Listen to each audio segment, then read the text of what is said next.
Each job I got with, I learned from, and like it's crazy. Like so, I'll be at one job or what's on. I'm like, oh, I learned how to do this from this job, and that's why I like. But then that's another thing too that got to me because I'm like, damn, I could have built up with this more skill, like probably, and but it's just like all like how I say how far you want to push with it and everything. But no, yeah, shout out to the job I'm with now. I see this job I'm really growing with. I've been growing with. Yes. Shit, I like to fix up shit. I ain't gonna start. I like to fix up. We love to fight and fight to love. Yeah, I guess you call that toxic love. I know you want me back. I'm sorry, love, but I can't understand now. Yeah, we love to fight and fight to love. Yeah, I guess you call that toxic love. I know you want me back. I'm sorry, love, but I can't understand now. Yeah, I'm toxic.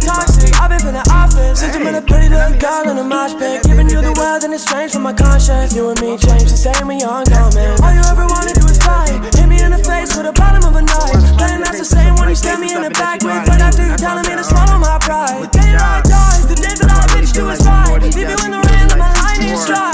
I don't wanna fight, and I guess that means that I don't wanna love. I've been out of love, sober off the drugs, still flying in the sky. Love is a thing that apparently we're supposed to live for, but it seems like it's out of my mind. You can feel the pain from my eyes. I don't wipe tears when I cry. If they made it more attractive, like you learn something every day, like with half of these jobs, that's where you'll have people be sitting there like ready to work. But when every day just becomes like repetition and like in a repetitive motion, you just feel like you're on that zombie flow. Like, oh yeah, well I'm here now. I gotta come here to do it.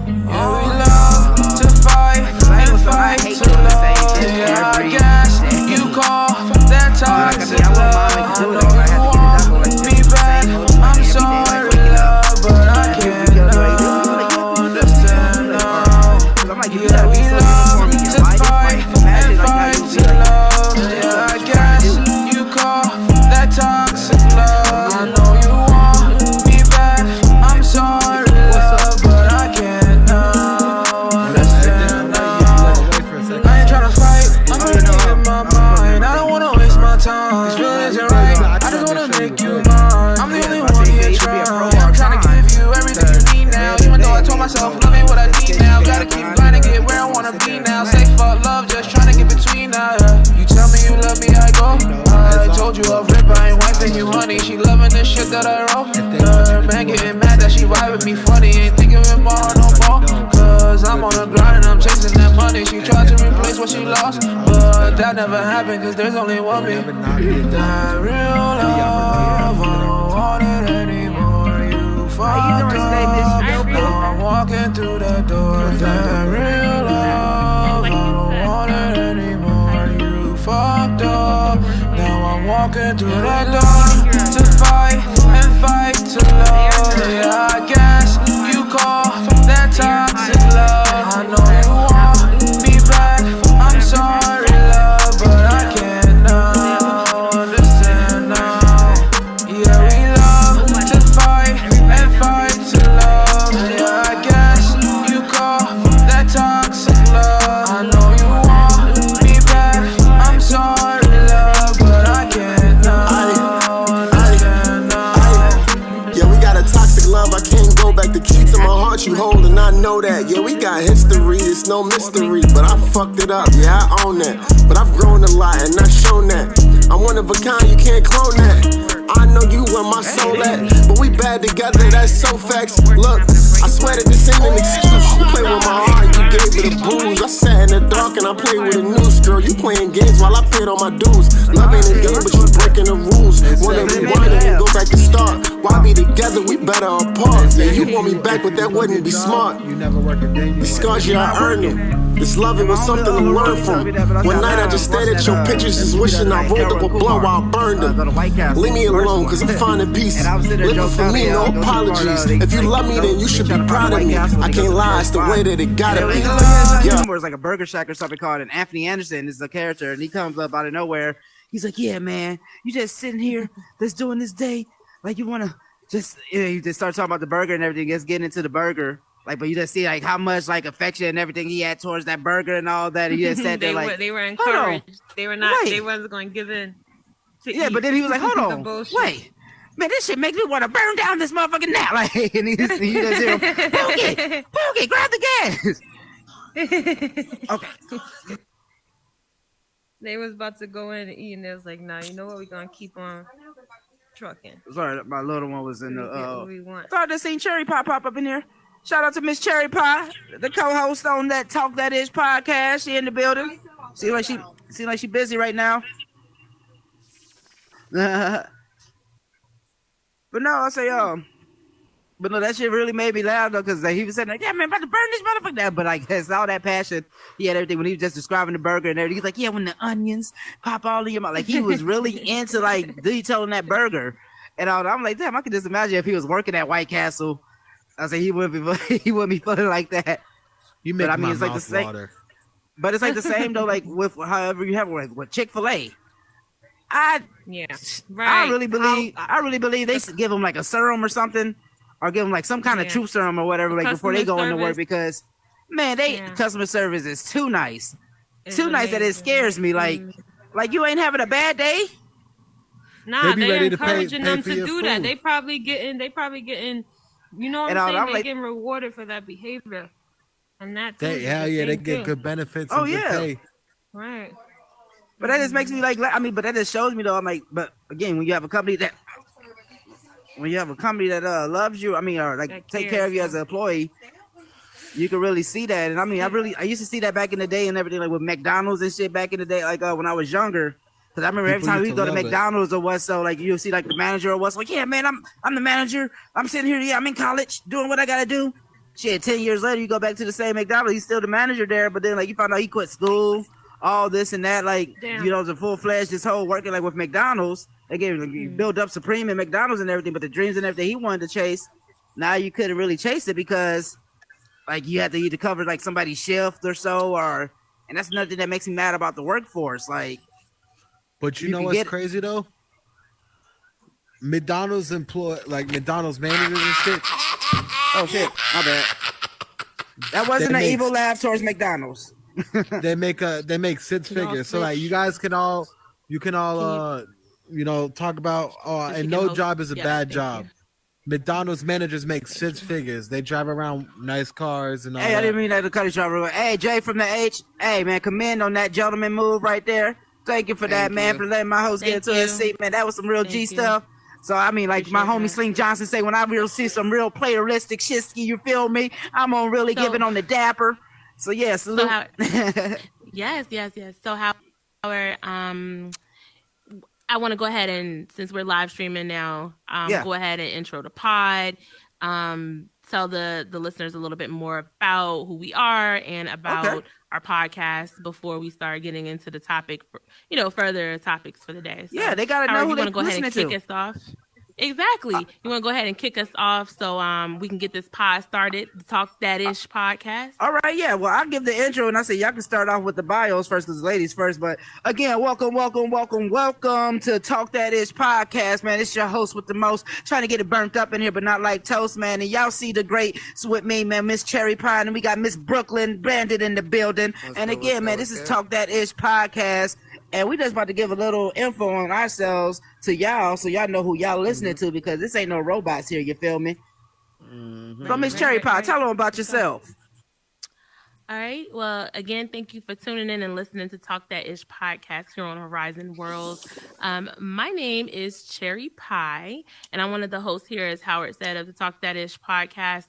A little bit background about me. I have a background in communications and radio, and I'm here because frankly, talking about topics and getting people engaged and kind of just having a good time and laughing is part of what I love inside and outside of VR. So big shout out to K97.5 in Durham, North Carolina.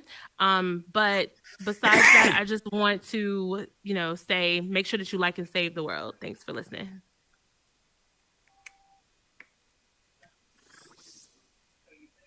Oh, I thought it froze up for a little bit. Now we're gonna pass it to the right of Miss Brooklyn Bandit, man. Can you tell the viewers who they listening to? What's good, y'all? What's good, y'all? It's y'all girl, Brooklyn Bandit 347. And just a little bit about me. I'm not anybody in particular, but, I just like to talk my ish. And I like to kind of bring in, my perspective about things. For me, the way I see things aren't just black and white. They're very gray. So I like to kind of discuss that kind of thing. But I also like to, goof off and do my thing too and have a good time. And that's what this podcast is about, alongside talking your ish. So, yeah, that's just a little bit about me. Oh, they being all humble and nice, everything over here, but I'm gonna be letting it known. Ain't no introduction to function, but you know who it is, because I like to be a monster. No Herman, though. It's your boy HT, Howard702. Man, I'm the hardest working metaverse artist, and I put that on my name. If you don't know who I am, type in my name on VR, and you're gonna see a star. But no, man, I'm on this Talk That Ish podcast, man. I'm with the sissies over here, Brooklyn Bandit and Cherry Pie, man. These are real deal bonds over here. These are a sisterhood of the traveling pants. But I got to be the brother. You feel me? But no, I do music and everything. I do music and everything in this game, man. I love to make people laugh, and I just love to keep this positive radiation because, this world is so dark, but our hearts don't have to be. You feel me? And that's why I think we have to just spread at the end of the day. But at the end of the day, we are Talk That Ish podcast. Shout out to Mr. Super for the streaming. And again, if y'all don't know who Mr. Super is with the 3 R's and the AF at the end, man, y'all not in the metaverse enough. Man, this man is a true pioneer with it. And man, again, it's all just great heads in here. And shout out to everybody that's here, man, from Brady Baby to Miss Yoku. I'm saying it right, Miss Yoku? Miss Yoku, no? Ono. Yoko Ono, I'm sorry. Got Mr. Heck in the back. Miss Cheek Diva, man, like again, Talk That Ish, and we got more heads coming in here. But yeah, man, we about to get this thing rolling, like when the caveman started doing with that wheel. So let's get this thing on. Let's get it going. All right, so I walked in on a very interesting topic. So if you guys want to let me know what we were talking about, it seems like we were talking about fast food restaurants. Oh yeah, when I was sitting here like talking by myself and everything, Mr. Brady came in. And we were just talking about the workforce and everything, but just the passion though behind, like I feel like if you have more of a passionate like company or what so, you'll have like more passionate employees. Like we was talking about with Chick-fil-A, like you damn near be scared to like mess up anything over there, and they'd be like, oh, well, here, like they got like the famous show, they'll come run after your car or so if they don't like mention the thank you instead, like type status, and we just like. Yeah, but we how we got to that though. We was just talking about like how they had like the workforce and everything like when you was young or if you was bad or so like how you had to go in these certain programs. But like a lot of but I guess like ever since with the pandemic and everything and all like with Corona, it made everybody content. I really see at the end of the day, and I think it made us not appreciate. Oh, can we see that count? And we got a guest appearance from the radio, y'all. Yo, who got the remote control? I think he hit the remote control on accident. Yeah, it's on the floor. He did. Yeah, it's okay. Well, yeah, we could take it. We could turn it off easy now. Oh, they trying to jinx us. That's how you know we trying to be great. There we go. There we go. Every great person has a few. Hey man, we all have mistakes. Yeah, that's at the end of the day. So real quick, I'm sorry, I was cut off by the musical guest. So I feel as though the pandemic taught us actually that we don't appreciate our fast food workers enough, right? We utilize our, grocery store, our fast food, our essential workers, nurses, doctors, everybody during the pandemic. And I just feel like they are very essential. So if there's anybody out there listening or anybody in the pod that does currently work in grocery industry or fast food industry, we just want to thank you for your service because it's not easy to get out there and deal with the public. And then especially under those circumstances that you guys had to deal with. So just thank you. And then as far as like Chick-fil-A, personally, I'm not a huge fan of the food. Don't kill me, Chick-fil-A police. However, I do think that the customer service there is incredible. And I think that a lot of other places need to model after that because point blank period, anytime that you're spending your money somewhere and you're a consumer and you're helping make someone else rich helping make someone else live their dreams or whatever, at least the customer service should be up to par. But also you got to treat your employees with respect, integrity, and pay them a decent salary. Yeah, you pay them that right amount. I mean, then you won't have nobody complain. And that's why I feel like, but then like again, like, that's what we was talking about in the podcast the other day. Target. Target. Hey, hold y'all, we ain't getting paid yet. Don't shout out too much. No, fun fact of Target though. I say I used to wear a red shirt and go into their parking lot and be mean as shit to people. Oh shit! and then people would be coming up to me like, "Man, I'm gonna tell your boss. Tell them. I don't care. Shit, I quit." But one time, I was doing that shit, but no, I had one time a girl went in and she was like, "Yeah, you just have a rude ass employee." I kid you not. They come outside. The dude came to talk to me, whoop and everything. And at the end of the day, I ended up working at Target like a week later. It was right before Christmas. Was it the same Target, Howard? It was the same Target. God, I get you. But no, that's why I said I love it. I was mean as shit outside. But I'm like, the dude came. He's like, "Yeah, I always want you to call security, man." I said, "Yeah, man. I was just practicing." "Oh, you want a job?" "Yeah, I'll take shit. I'll take one." I was just practicing. Y'all remember that episode of Dave Chappelle when they was working at the copy place and the customer service was really, really bad? It was like season 1. Oh, the copy geek or what's up? Yeah. Yeah, like I'm taking y'all back like, if y'all remember that. Do it yourself, right? 3 days. Right. It was basically like the rudest customer service, and that was a training video. Like you had to be rude to the customer. That was a training video. Like poppy copy or something like that, poopy copy or something like that. Poopy copy or something. Yeah, something crazy. It just reminds me that like these training videos of these jobs really suck, man. They don't really tell it like it is, right? Like they want you to be nice and everything to the customers, and then the customers like suck my dick, and you like, look, I just asked what aisle the peanut butter is on. You know what I'm saying? Like chill. Like you want some drama, like but still, shout out to the. I didn't know you was having a bad day. Oh yeah, no, they really should provide training videos on like dealing with like customers during the holidays, and like any type of like rush that happens.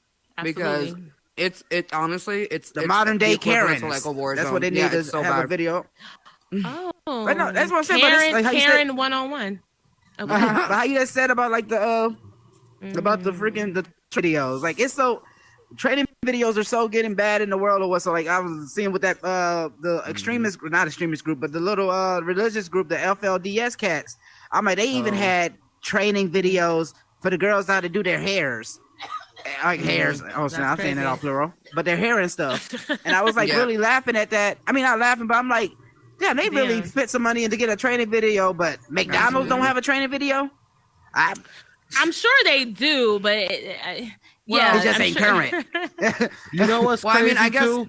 I guess it really depends on like what your version of a training video is, right? Because like in a lot of like in Jewish culture, in Hasidic Jewish culture, there are women that actually train the up and coming younger women who are going to be married and become women or become their own, their own families. They have like trainers that come in and kind of show them the way and teach them of, what's to be expected and all of that stuff. So I guess it really depends on what your version of a training video is. I will say though, you right about the videos, because there's a lot of situations where you get the training from a staff member, but then you're gonna need something to like keep going back to eventually. Like a reference. You need that, So like always be the same situation.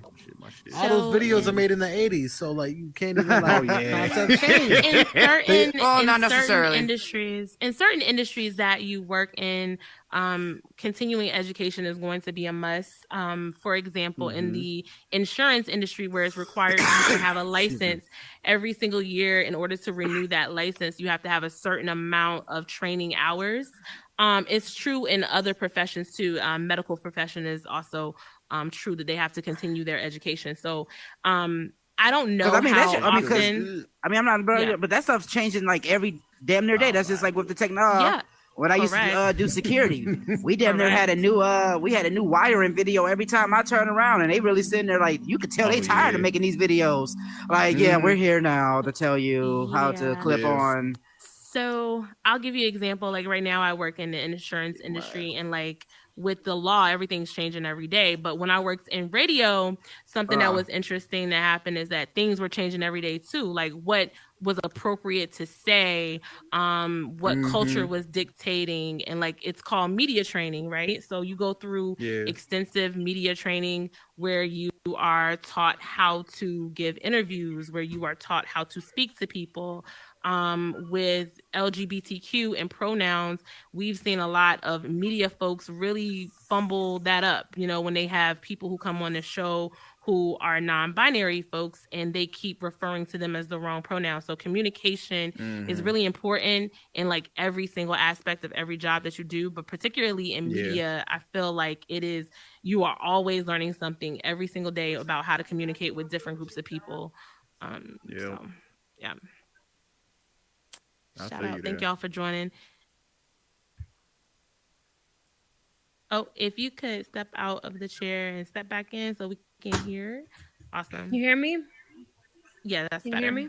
Mm-hmm. Okay. Yes, ma'am. I don't know about certain things. Certain things, even with jobs, certain things shouldn't cross the line with certain, I'll say, moral boundaries or whatever that people have.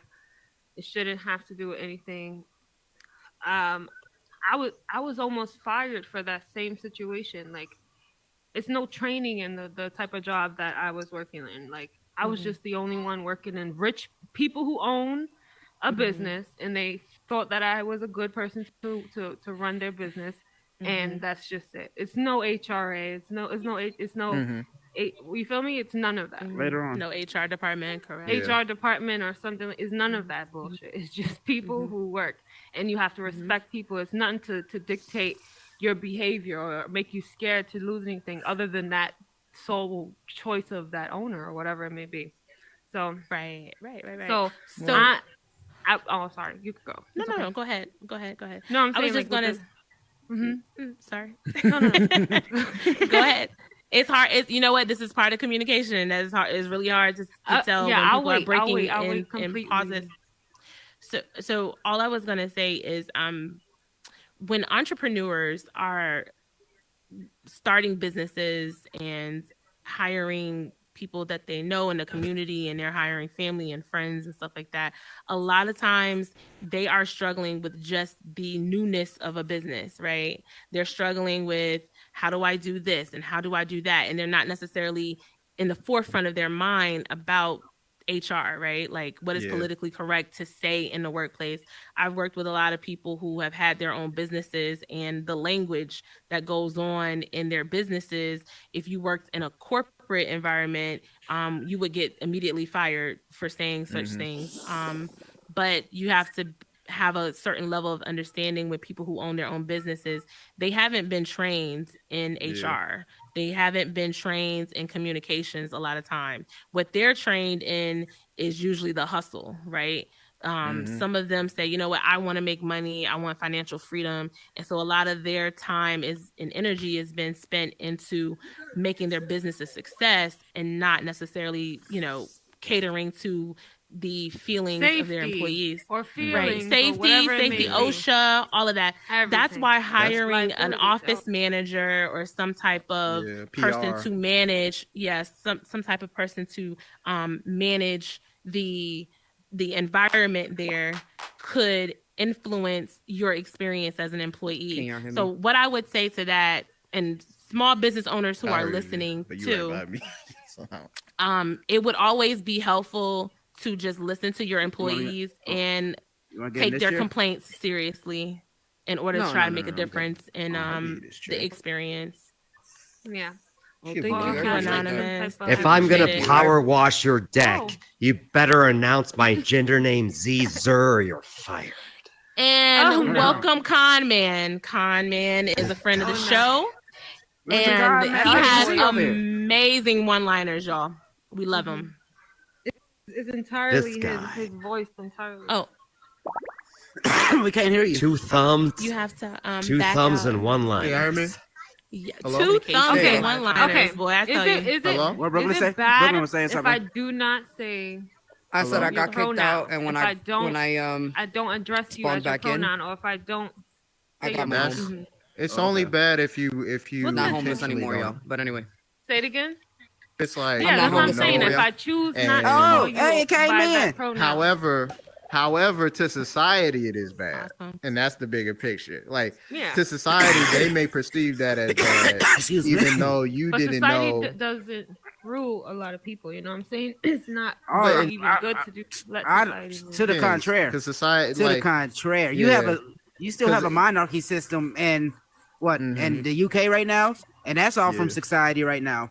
Like, Yeah, that's certain people. I'm not saying everyone. Though. I mean, no, I see the, like how you say, the ups and the down with that, because I mean everything. I mean how they said on one of my favorite movies, V for Vendetta, when he said everything starts with a revolution. Either you got to be scared to join into something, or you have to be forced to join into something. Oh, holy shit! And it's crazy that it has to be put that way, instead of like, oh hey, this, like, come on and you can come work in this field. Like, instead of like, oh hey, you have to come work in fast food because you're living in this certain demographic because that's the only job you can get to that's 3 blocks away type status. Wow. Or that you have to sit here and go across town to sit here and get like a certain job. 100%. Well, to piggyback off of what Howard is saying, that kind of relates to our school system, because our school system was designed to develop factory workers, right? Our school system was not designed to build entrepreneurs. It was not designed to build they don't want you to be rich. Free thinkers in the economy. So basically, when you are a child and you go to primary school, and when I mean primary school, I'm talking K through 12, and you are learning, you're learning these skills. You're learning how to be somewhere at a certain time. You're learning how to follow instructions. You're learning you're learning rules and how to not break rules and to stay in a certain lane. You're learning to stifle your creativity. You're learning to be somewhere for 8 hours. Not even a small break. You A don't lunch even break. learn how to socialize. That Well, much. think about, you also have to think about when when the school system was put into place, right? And it was during like the Industrial Revolution, which was correct. Yeah, which was during the time where, like, you know, you were having like these child labor issues and you know, all of this kind of stuff. So the purpose of school is exactly that. And then you're thrusted into this world. You know, you go from being 18 years old and having to ask a grown adult, you know, for permission to go to the bathroom, to just being like, all right, fucker, figure it all out. That's do your own thing. Yeah. You said that's a what? That's a lot. It is in America.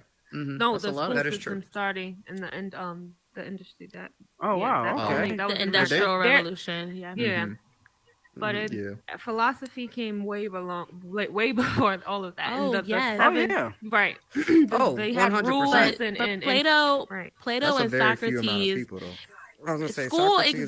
School existed before the Industrial Revolution, but it existed on a voluntary and a really for men who were educated. So the nobles, it was men who were educated, not necessarily now rich. They're fucking up and making us farmers. The Mayan. I'm sorry. Now they're for example, the Mayan culture, I learned recently on my trip to Mexico, the Mayan culture, when they built the wall around their village, it was the educated who lived inside, not the wealthy like you would think. It was the people who had the knowledge, because their culture, what they did was they the words I'm looking for. Give me a second. They documented everything. They appreciated and worshipped knowledge because they honored honored were the main ones. They honored it, and that you'll find that in a lot of very ancient cultures, and not necessarily Western culture, but we're talking like Eastern culture too, and Spaniard like culture. Correct. Well, with more religion, that's when. So I'm not going into religion. Yeah, but I'm just saying that's when that gets. I'm just saying that's into, when it gets thrown out the window. Is the a lot of I'm science. Gonna finish my thought in just a moment, and then I can come back to you. You can tie it into religion, but basically what I was saying was, before then, Socrates and Plato had schools of thought where people who were interested in a topic could just mingle around, something like what we're doing here, right? Where you don't have to be here at a certain amount of time. You can leave when you want, but if you want to learn something new, you're more than welcome to come in and fellowship and gather and be around minds that have similar interests where you can learn. That is how school started, and school ended up being, in the Western cultures after the Industrial Revolution, a place for you to have a standardized and a set place to teach you how to be a good worker. As it relates to religion, if you want to, I could be laying on a blanket right now, learning school. Man, come on, shit. Oh yeah, learning from your community. The idea is, not necessarily in a school setting. You could be learning from your community. You can learn. The idea would be that you would be learning skills that are relevant to like your life. Yeah, and what you like, and what you're interested in. I mean, no, because I said, how you say that? Because I always watched the format they had back in the day. Like, I mean, just like with TV or whatever, like how they always like show school, like how you say, like even way before, like they had like school in four walls or what. So they're showing like in the Bible days or what. So they're showing like the little kids or so sitting around a fire or so, but they're listening to a story. But then they're still talking about they still like this is a flock, a class or so, but it's still some distinction to let you know that it's in some educational format. If that makes sense. This was the Greeks' vision. Socrates said, "Let the children be factory workers." When they changed it up from, or the big change up for me is like when I got into college, I realized, okay, so this is basically us teaching ourselves. And then you get into like, well, what else am I not being told to teach myself? And it's like, there's a lot of shit out there that we now as a society or as individuals have to really teach ourselves in order to like really understand success in the world. Like finances is like just, it's even if you learn finances as a degree form in college, you're not going to learn like the really super essential stuff that's going to get you to like from point A to point B of success in society. So you really have to be relying on kind of some of these new forms of just education, like the few benefits. I don't really like social media that much, but there's benefits in more wealthy or rich people are out there trying to put that information out there because they can monetize it now. So they're getting rich off of getting people rich. And that's the very big benefit from that. Yep, correct. But no, that's real though. That's real. No, it's real. Yeah, it's real. I mean, it's 100% the truth. I mean, because that's just like, because at the end of the day, that just makes me think about like how you say. I mean, does everything have to be learned? Like, it's not that like that. That gradual concept no more. Like, oh, hey, like this is just something that I saw or what so. But it's in that format of like, oh, like what format did you see this, or how did you see? Like, it always has to be a certain degree or a certain statute of like how you. I mean, with that learning or how he's not even learning. Like when a kid, like a kid don't learn to breathe. If that makes sense. Like a baby don't like because.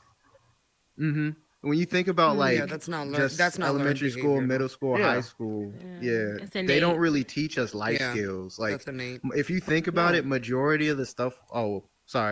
If you're thinking about it, majority of the stuff we learn like K through 12 is stuff that we're basically not going to be really using for the rest of our lives. A lot of it we are like literature, like learning how to read basic stuff is good. Learning how to do basic math is good.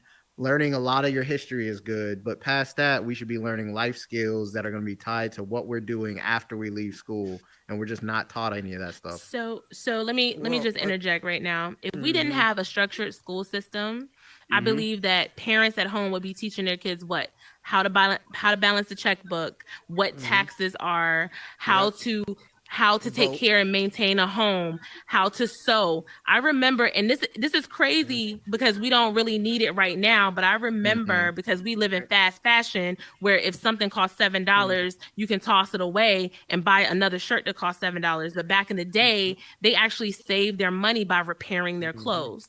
And that's something like home ec that they don't teach anymore in the school, because that was a life skill, right? And that didn't teach you how to be a good worker. That taught you how to be independent. So the more like independent you are, the more of a threat you are to an economy. And that's always been that way. And that's why entrepreneurs are always going to have a hard time, because you're threatening, you're a threat to the national economy.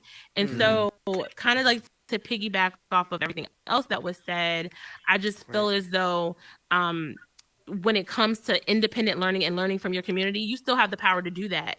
Do not use school as your only source of education, because you will be miseducated. I would go as far as saying it's your absolute responsibility. It's your responsibility to go out and be educated, because here's the thing, right? Like, it doesn't stop there. And again, even when you go to college, there's so many things you learn there that you'll never use ever again. It's not as much as it is when you're in grade school, but it is the case for when you're in college. So, again, it's your responsibility. You get what I'm saying? Like, as an adult, you have to, and especially now, like with technology and having the access that we have. I mean, come on. A lot of us, sit on our toilets in the morning, you get what I'm saying, on our phones, and have access to the entire world from our fingertips. So, if I'm if sitting on my toilet now. Well, and we know, shout out Carman for sitting on his toilet, y'all. Right. Well, and if you can, and this is my throne. Coming live from his shitter, but if you can, I am my own Play-Doh. Right. Well, if you can do that,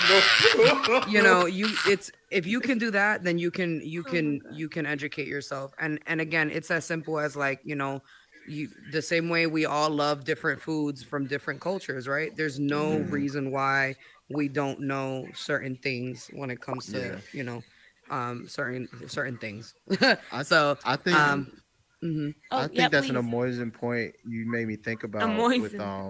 Sorry, but you made me think about. That's a new word, amazing. Hey, we understood. We understood. The point was so amazing. It was amazing. Amazing.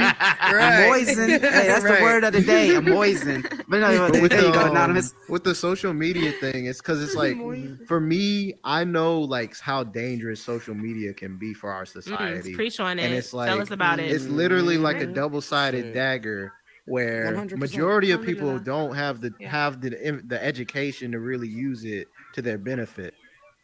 Meanwhile, I mean, you're so right. I try to get my dad to go on my face. My mom's on my face. I can't get my dad on my face. Here's the thing. And a drop, Howard. Say what again? I dare you. Yeah, and that is just, ladies and gentlemen, another bit of Manic Mondays featured by Conman. But here's the thing, right? Like, you can argue the same thing, like even with school, like even in school, right? Because like. Yeah. When you, like, for instance, right, just to simplify it, like when you look something up online, right, you pull something up on, shout out Google, Bing, all of these like browsers, Safari, you go on these browsers and you type in, all about dogs. It's not going to give you just all of the good things about dogs. It's going to give you the good things about dogs, but it's going to give you the bad things about dogs. So again, like, it's on your individual person's responsibility to take the time to look at both sides and really just kind of like, get that's how you understand things, right? Is like by trying to, understand both sides. So again, in this day and age, there really is no excuse. You know what I'm saying? There is no excuse. Right.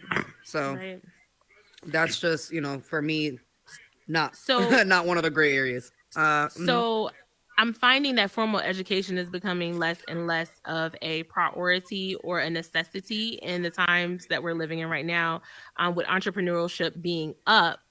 People who have degrees are not even using them. I mean, that's been going on for a very, very long time. 2 of my degrees are not in anything particularly that I do right now. So I think about the certification and the on-the-job training and the training skills that we are able to get without those, pieces of paper that validate us and say that we're educated enough to do the job. Just extra time. And so, sad, really. I just think that in the long run, it's going to be more beneficial to get those skills and more beneficial to get those certifications, because that's basically where cert says, like, you have the skill to do the job. That doesn't matter if there's education behind it, but you can do it. And so it's crazy how you just said that's that. the way that it's. Yeah. I mean, because this is a question that you know me, I'm gonna ask the off the wall questions. Do you think that's why? Do you think that's why the Amish and like certain like how you say certain like communities or what recluse communities? I'd probably call them like secluded or recluse. Well, type I mean, but yeah, well, like, but do you think that's why they always stay in their certain format? I mean, because again, you don't hear a lot. I mean, because I remember I seen that show back in the day, that Amish something Amish mafia or whatever, making them seem like they had like mob ties and everything. But like, you know how you just said with that educational format, these Amish people, they're learning it by, how you say, by way of hand. They're not seeing no videos. They're not seeing somebody else. I mean, like from but they're going buck wild when they get free, man. They're going to strip clubs. Okay, but they're going to. But how you just said that though? Crazy. But like how you just said that. Listen. Okay, they exposing those ankles and them necks, but look, and them necks and them necks, but look, but no, look, right? But look, right, certain things, like for instance, like the Amish community, the Hasidic Jewish community, even certain like Muslim communities, like all of them, and even Christian community, there are certain religious communities are exactly that, right? Like their educational process is based on on their morals, their beliefs, and their history. So this is just what happens to be ours. Unfortunately. Yeah. And it worked for a while. But correct.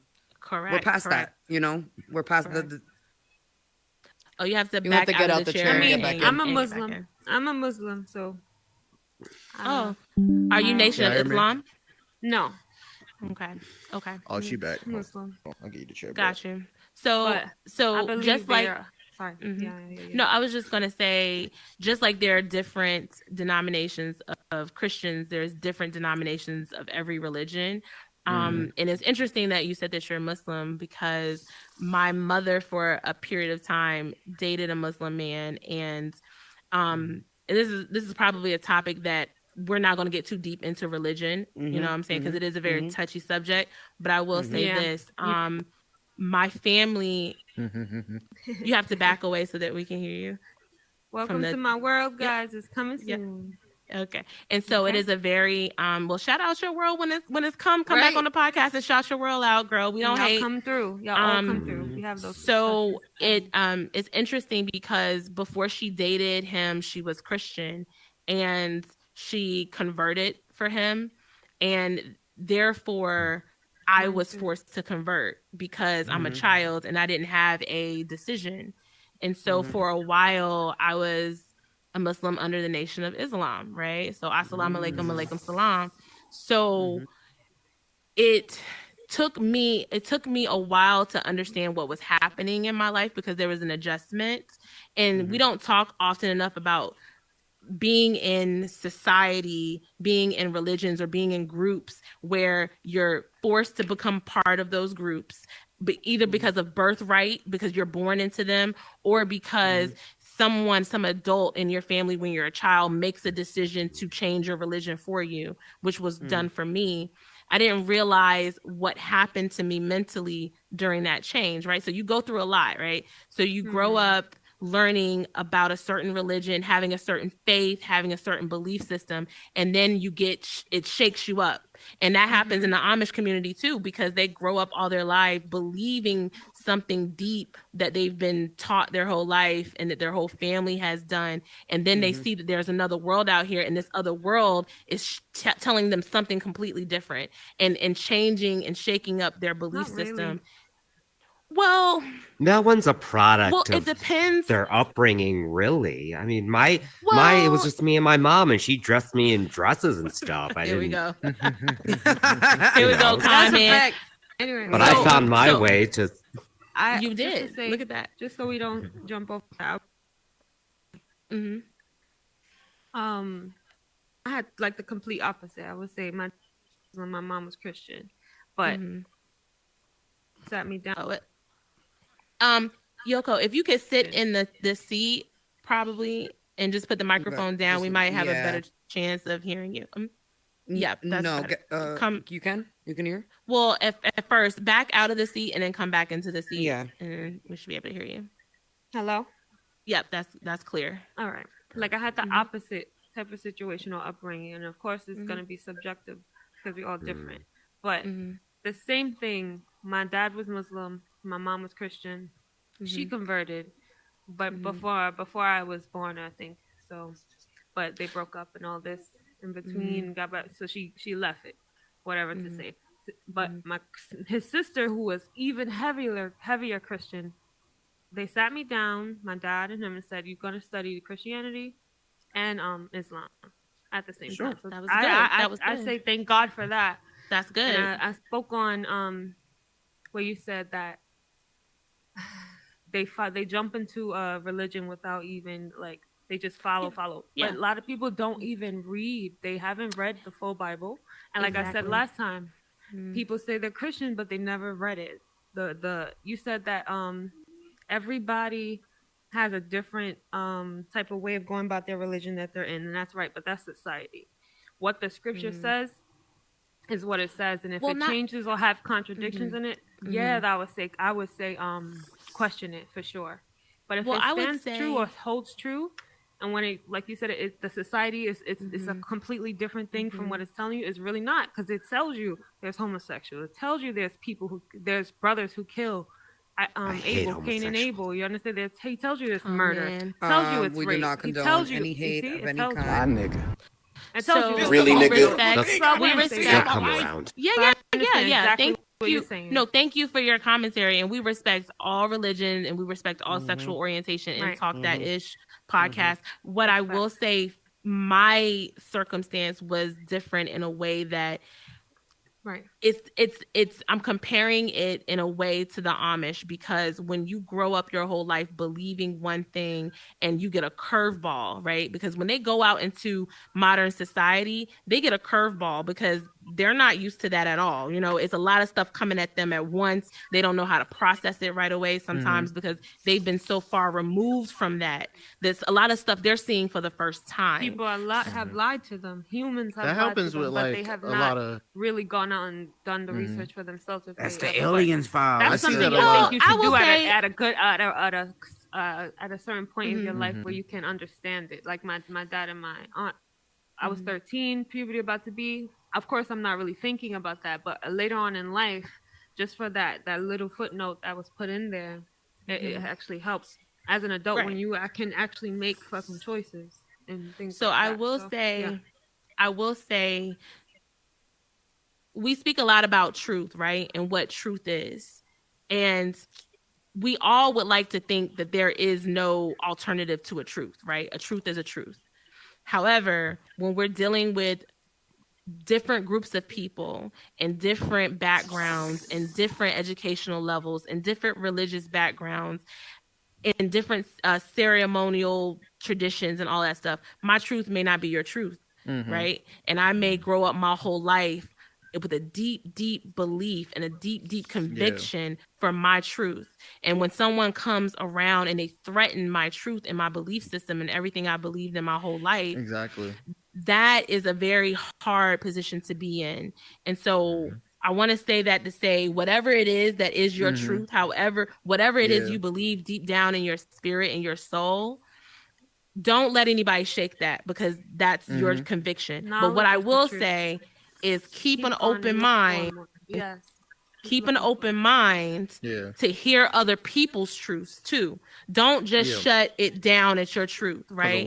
Keep an open mind to hear other people's truths, because we live in a society where it's not monolithic at all, right? What I believe is not what you believe, is not what you believe. And our government, our society does not force us to believe one thing, right? So freedom of religion. I was actually about to get into that. Well, they when I say they don't force us, only recently though, only because of that recent thing that happened. Well, I'm not trying to get into too much political, too much religion, too much all of that stuff, because that's not what this pod is about. It really is about for you to have an opinion and that people respectfully agree or disagree. But what I will say is that we do have more freedoms than we've ever had, right? In this country. Besides that one recent thing that we're not going to get into. That gets into a rabbit hole. We're not going to get into that. Eat peanut butter and pickles. I get looked at weird, so we don't have all the freedoms. The only thing I was going to say is there's a lot of things. Shout out little Ariana X. It kind of goes back to the school thing, how like we aren't really educating our society. And because of that, it's kind of getting abused into like giving up a lot of our freedoms. And that's the only thing. That's all I'll say on that. A lot of people are willing to lose a lot of stuff that we really do have because they just don't understand the process. They don't even understand they're getting rigmarolled or they're going through this process of like, because like we just don't. Shout out to all your new heads in here. It's your host with the most. Let's do a drop. HT Howard702 with Miss Cherry Pie. You at welcome to Talk That Ish podcast. To all the new heads in here, if you're new in here, make sure that you like the world. And if right now, if you're tuning in, we're all live right now from YouTube and from Facebook, from live streaming. Shout out to my main guy, Mr. Super. So yeah, man, make sure y'all got your meta faces on. And again, so yes, this is all recorded, and we getting it on this Monday night vibes. So you see the conversation, you see everything feeling right.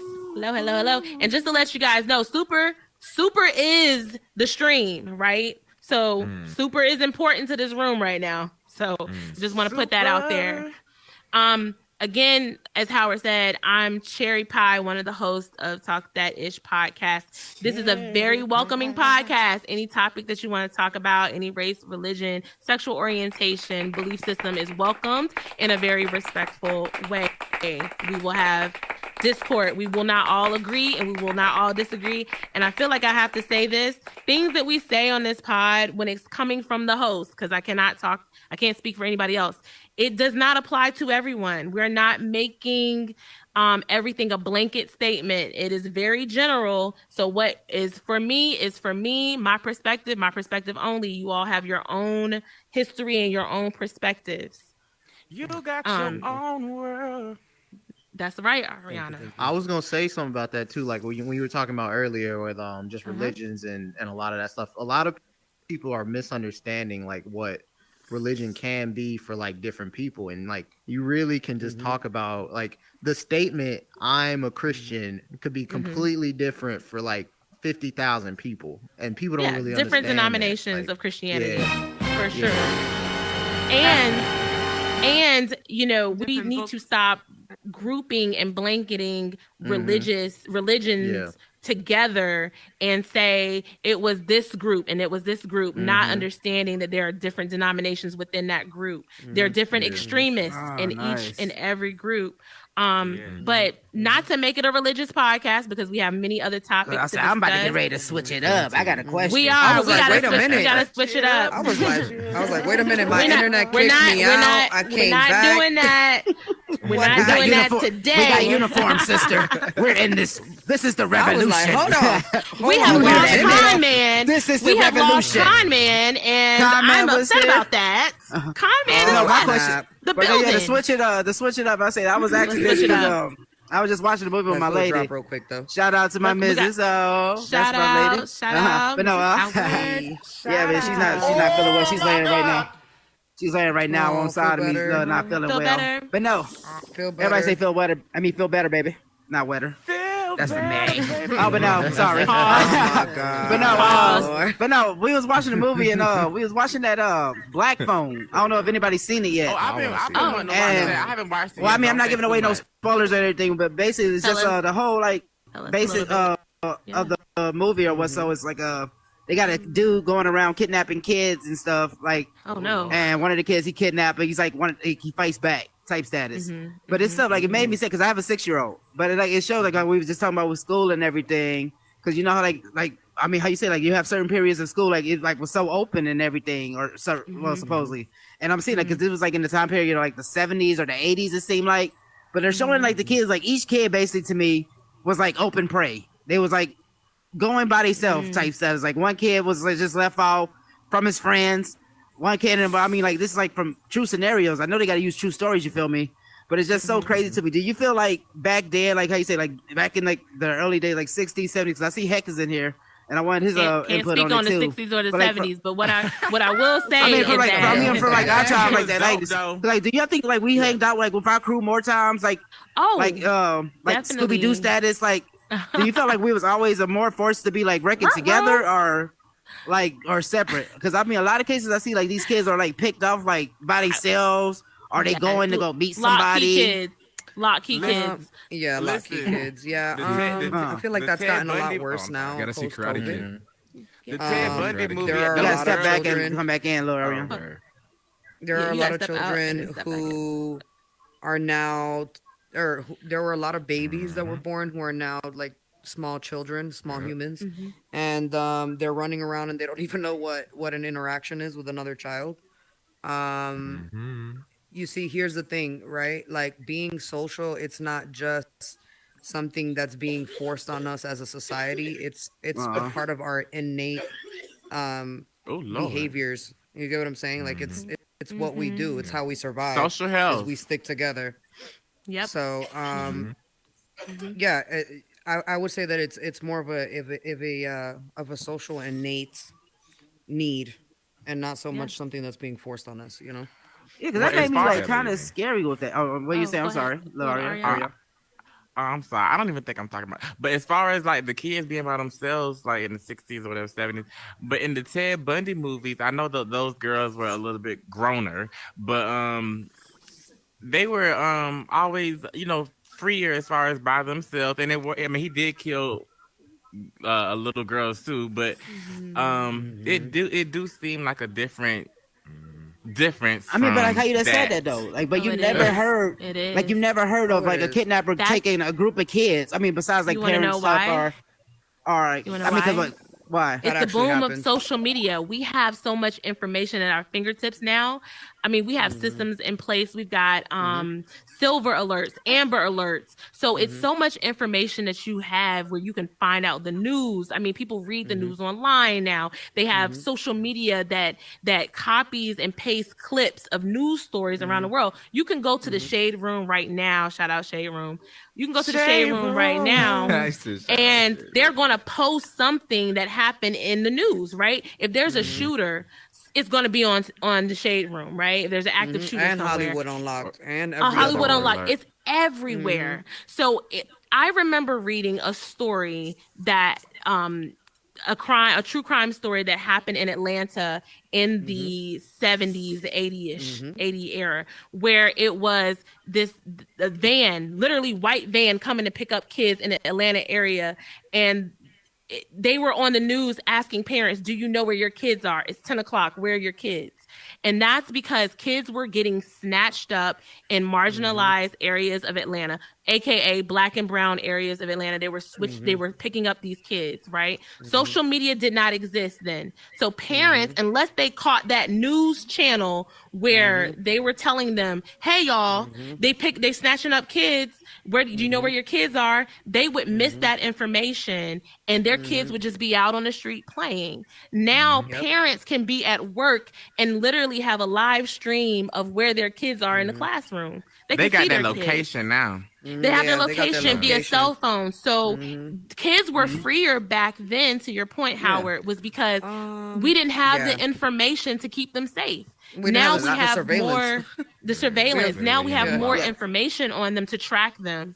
Yeah, because I used to go outside. Oh, no, you want to say, brother? Well, in the Ted Bundy days, I mean, the 60s was a whole different. That's how he got away so far. That's so long. Like this man killed almost 200 people. Or more. That's just of what we know. Escaped jail twice. And he escaped his jail twice. But how you just said it, but that whole time though, but he never went on like to a group. Like it was always like but one by one, but then he did get two girls one time at a time. That's inaccurate. That is inaccurate. Yeah, he did actually approach a group, and that was during the time that he got the two girls. And what happened was because Ted Bundy's whole thing was as we find out later on, is that he is targeting, or his type of woman is the one that looks like his mother, right? No, the one that resembles like his mother. But he never killed a black woman, did he? I'm sorry. No, because she's didn't look like the mother. Right. Yeah. So he was looking for Caucasian brunette women. And so what happened in that situation was he had approached one of the girls. Actually, both of the girls were approached in the same place, but there was it was like a boat party of some sort. It was like a party that was happening like at a lake or something. And he played the role of like his boat being like damaged and he needing help. I think he even went as far as to having like his arm in a sling. Right. It was a whole thing. It was a whole charade. The first girl actually escaped on him, and he was so pissed off that he actually, and was so at that point had already done it so many times that he had built up the confidence and was able to snatch a second girl in a place full of people. I mean, he literally hid within the public eye, like he hid in public. He had that look. And was he able had that to look. And was able the All-American. to He had the All-American look. Lure. Yeah. Right. He was able to lure her and was apparently so aggressive and so just powerful and demonic, really, that he was able to strangle her with a pantyhose, and come to find out later on, I ain't gonna lie about, man, we need it was oh god it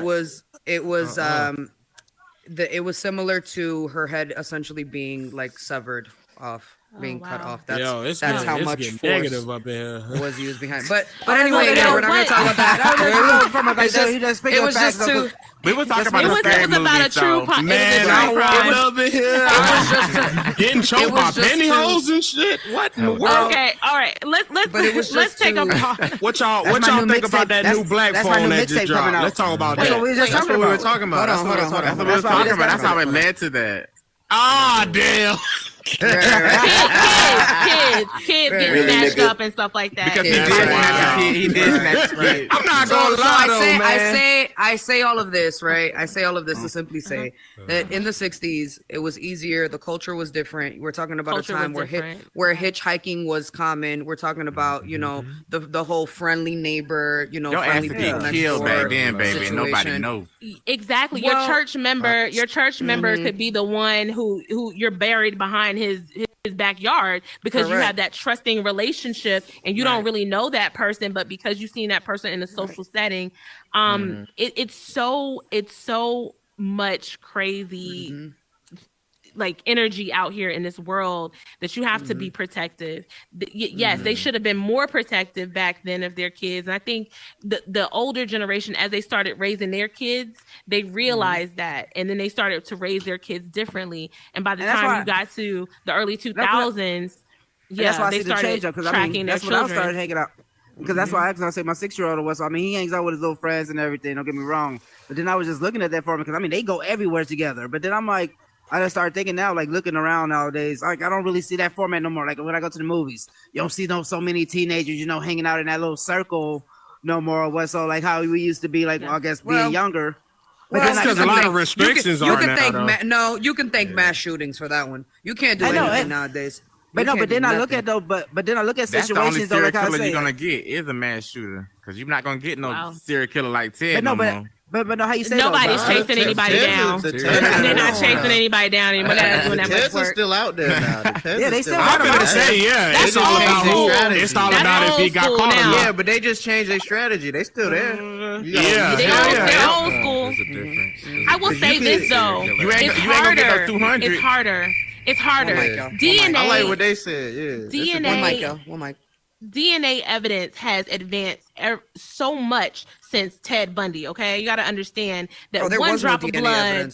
Exactly. One drop of blood, one hair is going to put you at a murder, and there is no way that you can escape physical evidence. Right. You can't. You were there, and here's the evidence that you were there when this person died. Right. But now they got to get you. Yeah, but that's by the time they find out, your ass all the way in Africa. Well, there's this system. Not anymore. Now with technology.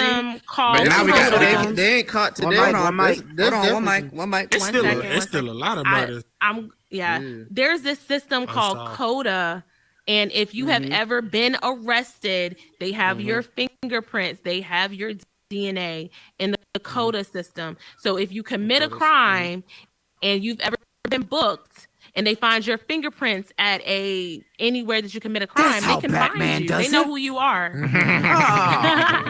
I still, even all that to say, there's still some people that ain't been caught today. Nah, but yeah, they get y'all. Sure. Yeah. Nowadays they just work within the system that's trying to get them nowadays. Here's the thing, right? So I actually heard this from a couple of like my attorney friends, and I've never thought about it this way until it was put to me in this term. And essentially, the system is 2 steps behind, right? Unfortunately, the way our legal system is designed, things have to happen in order for us to be able to take action against it happening again. And unfortunately, that means it has to happen first. That's number one. But also number two, we're also like, because I'm like a true crime like fanatic, right? So I listen to all types of podcasts, and I follow all types of. Hey, listen, you get what I'm saying? Look, a chill night, a chill peaceful night is me with like my jammies on, like and an axe murder, with a good axe murder. All you hear in the background is like, and her legs were cut off, and her butt and her arms were cut off, and that's like, listen, that's soothing. You feel me? That's soothing. That's why you don't cheat on women, because we watch too much true crime. but I say that to say this. I've listened to a lot of cases. I've followed a lot of cases, and a big part of the problem is human error, right? Like we have police officers, we have police departments, and a lot of the times these people who have committed crimes in the past, like Ted Bundy, like a lot of different serial killers that have come across Marilyn, right? Charles Manson. You know what? Forgive me, music. I was like, Marilyn Manson is a musician, ma'am. I was like, wait a minute. He kind of looked like he didn't kill somebody back in the day. Allegedly.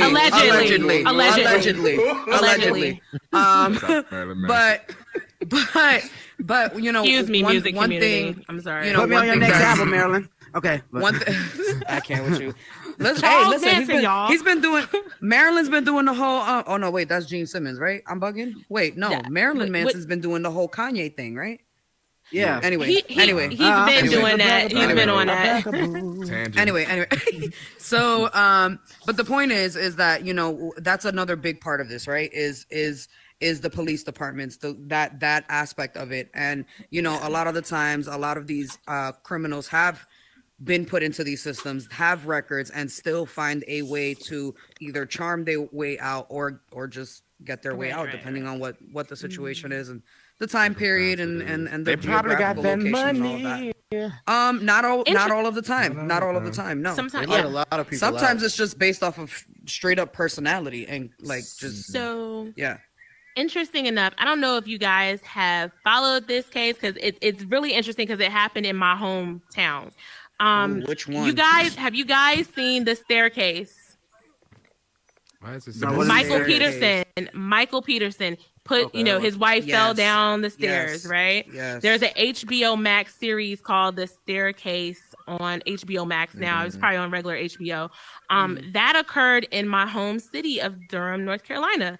I'm in South Carolina. Yeah, I do now. I live in Charlotte, North Carolina now, but this happened in my home city of Durham, North Carolina. And Kathleen, right? Was his first Kathleen Peterson, and I'm not going to give too much information, but there's a family member of mine who knew Kathleen personally. So this case, I kind of grew up around this case, and it's. I'm not going to say too much about it because I don't want to spoil it for anybody who's seen it.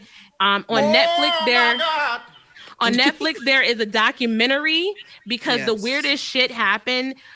Michael Peterson had a film crew document his going to trial for his wife's murder. So there on Netflix, there's a documentary on Michael Peterson when this whole story came out. And then HBO picked it up. They based a series, a miniseries off of that documentary. And it's up it's up for awards now. But the craziest part about that is that happened in my city in 2002 or 3, I think 2003.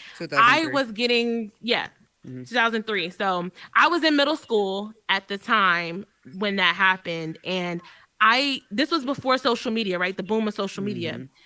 I had no idea the details of that case until literally like last week when I watched the series, because we didn't get all of the information. How much so is shelter to from? piggyback to piggyback off of like those famous cases like Ted Bundy, or the famous cases like even OJ Simpson, and like we think we know because the television, what they put on TV is what the information they want us to know to paint a picture, right? They're either going to paint a picture of innocence or they're going to paint a picture of guilt. But until you see all the evidence for yourself, I didn't think he did it at first. But after I watched the documentary, I don't know. You know what I'm saying? But then again, like that's a documentary. I don't know. Well, but then like you also have to look at like what the perspective of the documentary is, right? Because sometimes some of them are non-biased, but sometimes some of them are super biased. And I mean, if you look at the time frame, I want to correct myself. I said 2003. Shout out to Kingpin in the building. Yeah. Hey, what's that? He was convicted in 2003. He was convicted in 2003. It happened in 2001, which if we think about what was happening in the country in 2001, that was 9/11. That's exactly right, because she died in December and 9/11 happened in 3 months prior. Right. He said Analia. So that brings me to another. That brings really, nigga. I didn't hear to say that. Point that you're making is that the documentary is being biased when it comes to true crime. However, the documentary was from his perspective, and it made me think that he did it, and it was supposed to be helping him. So he did it to himself. The homie did it to himself. So shout out the dumb criminals, right? So he hired the documentary crew, the camera crew, to come in and to paint a picture of his character, and it actually ended up hurting his character because things came out on that documentary that they were then able to use in court. So don't be a dumb criminal, right? Don't film the crimes. So what I'll say to add we to got that, Miss J Vanity in the building Miss too. J Vanity, thank you. Let's go, y'all. Y'all make sure if you don't follow her now. Yes, and also, just so y'all know, thank you so much again for coming to Talk That Ish podcast. Thank you for everybody that's participating here. If y'all haven't already, please go ahead and like and save the world.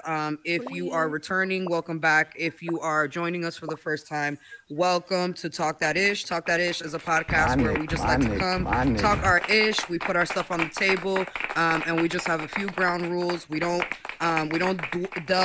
dwell too much into politics and religion. And nothing is off of the table. And we want to show love and respect to all sexual orientations, all religions, all ethnicities, backgrounds, and all of that all stuff. All are welcomed here. So yeah, everyone is welcomed here. Everyone is welcomed here. We also do not kink shame. For the few times that we kind of get into those conversations. But again, so I just want to say thank you for joining us. What I wanted to add to what Cherry was saying is another thing that I learned, from my work in the legal field and all of that good stuff is, guys, remember now in this like life that we live where like we're constantly in front of a camera or constantly in front of some sort of recording device or some sort of surveillance taking. I see you super looking at me on that recording device. We see you. But just keep in mind that like perception is everything in this world, and in the legal system, perception is everything. What something looks like means more than what it actually is, and you have to kind of keep that in mind when you're doing certain things, and you should keep that in mind always. At least that's what I try to do. Just try to keep that in mind. But yeah, perception is everything, and that's just kind of what I want to leave you guys with. So just keep that in mind when you're kind of out there and Doing your thing. So I want to shake things up a bit. Shake I it want up. to take it to the audience. Anybody in the audience who have a topic that they want to discuss, they want to bring to the table, and they want to talk their ish. That's good, Phil. We're going to shake it up a little bit. Let's talk about some entertainment news, or let's talk about some pop culture. Baby. What we got going on? Any topic you want to bring to the table? What's up with that Chris Brown album? That shit sucks.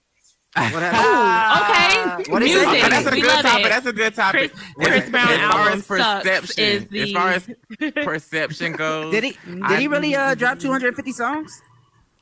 No. I think he did a deluxe album. Am I correct? It was a deluxe album that he dropped. As far as perception goes, I think like we was talking about perception, and I feel like how superheroes, right? I always say superheroes and celebrities are kind of the same because the only thing that they really care about is their reputations. As far as like, you can't really hurt a superhero, but if you give them a bad reputation and they mad at you, and then the same thing with celebrities, like they're living a good life, but they don't want that bad reputation. So that means for them to push out crappy work.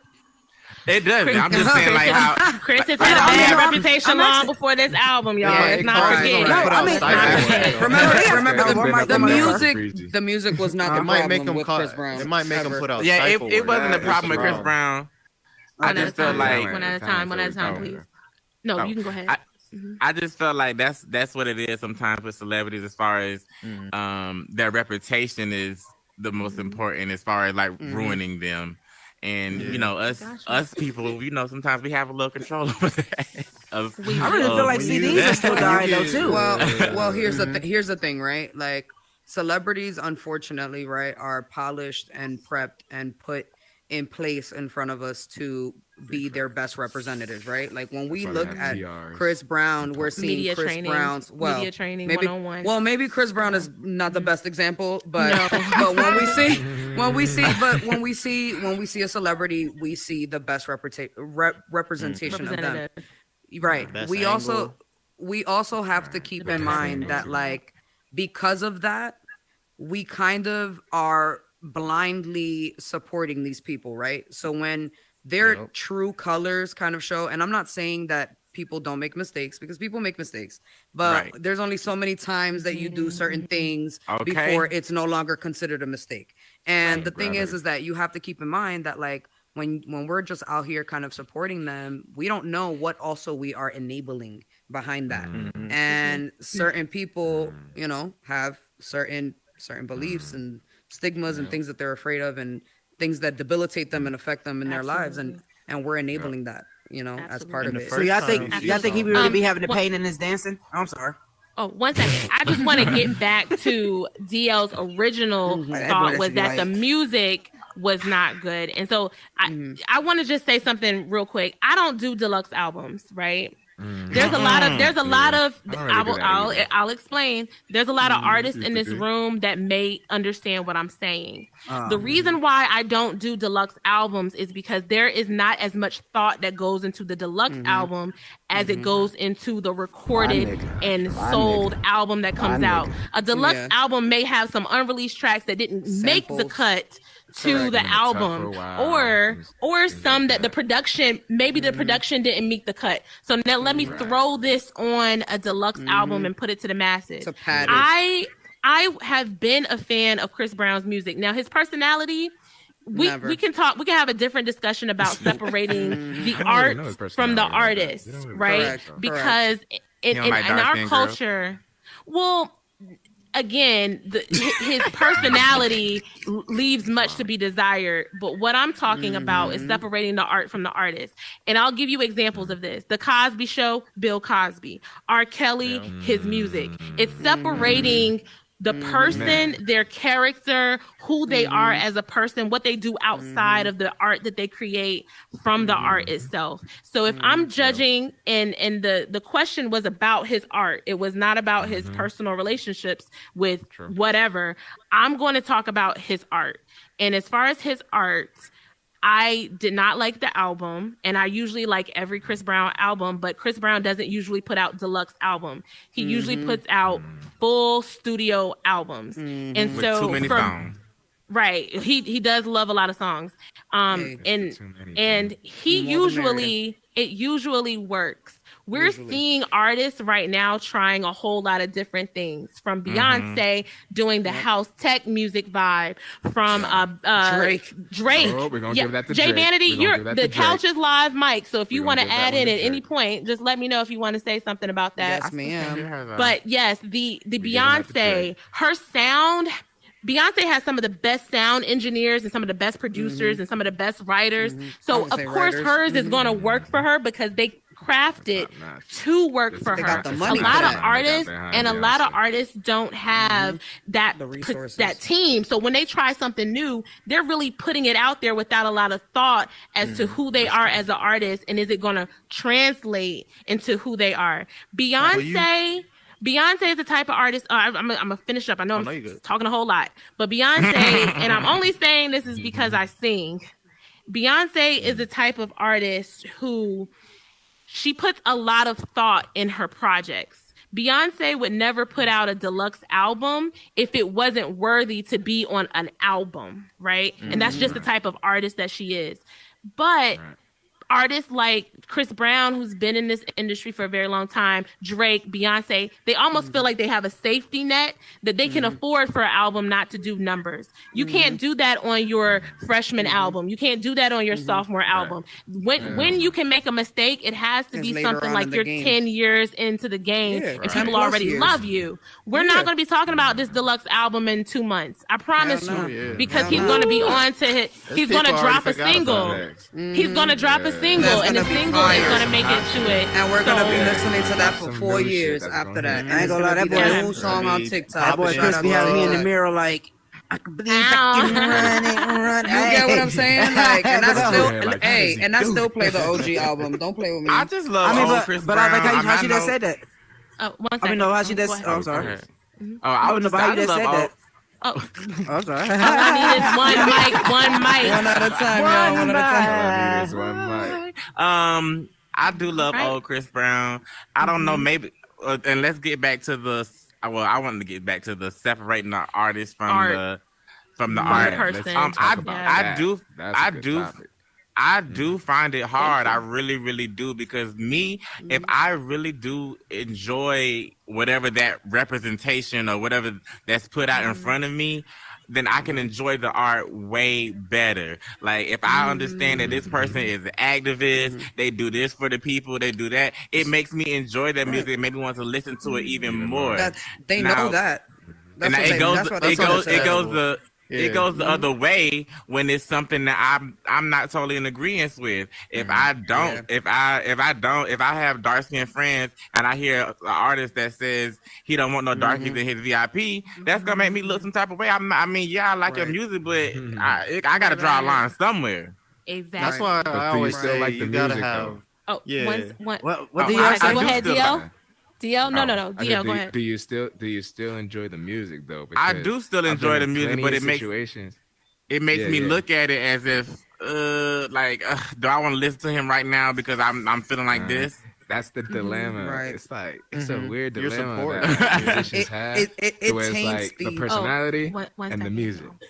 You know what I'm saying? So it's like you can love the music so much. This happens to me all the time with indie artists. Like I know plenty of indie artists that are dope, that got great music, and that they're assholes at the same time. You know what I'm saying? So I don't like them. Like, I don't like you as a person, but I love your music. Like, that's a dope song. I mean, but that's like a hood star listening to 6ix9ine or so.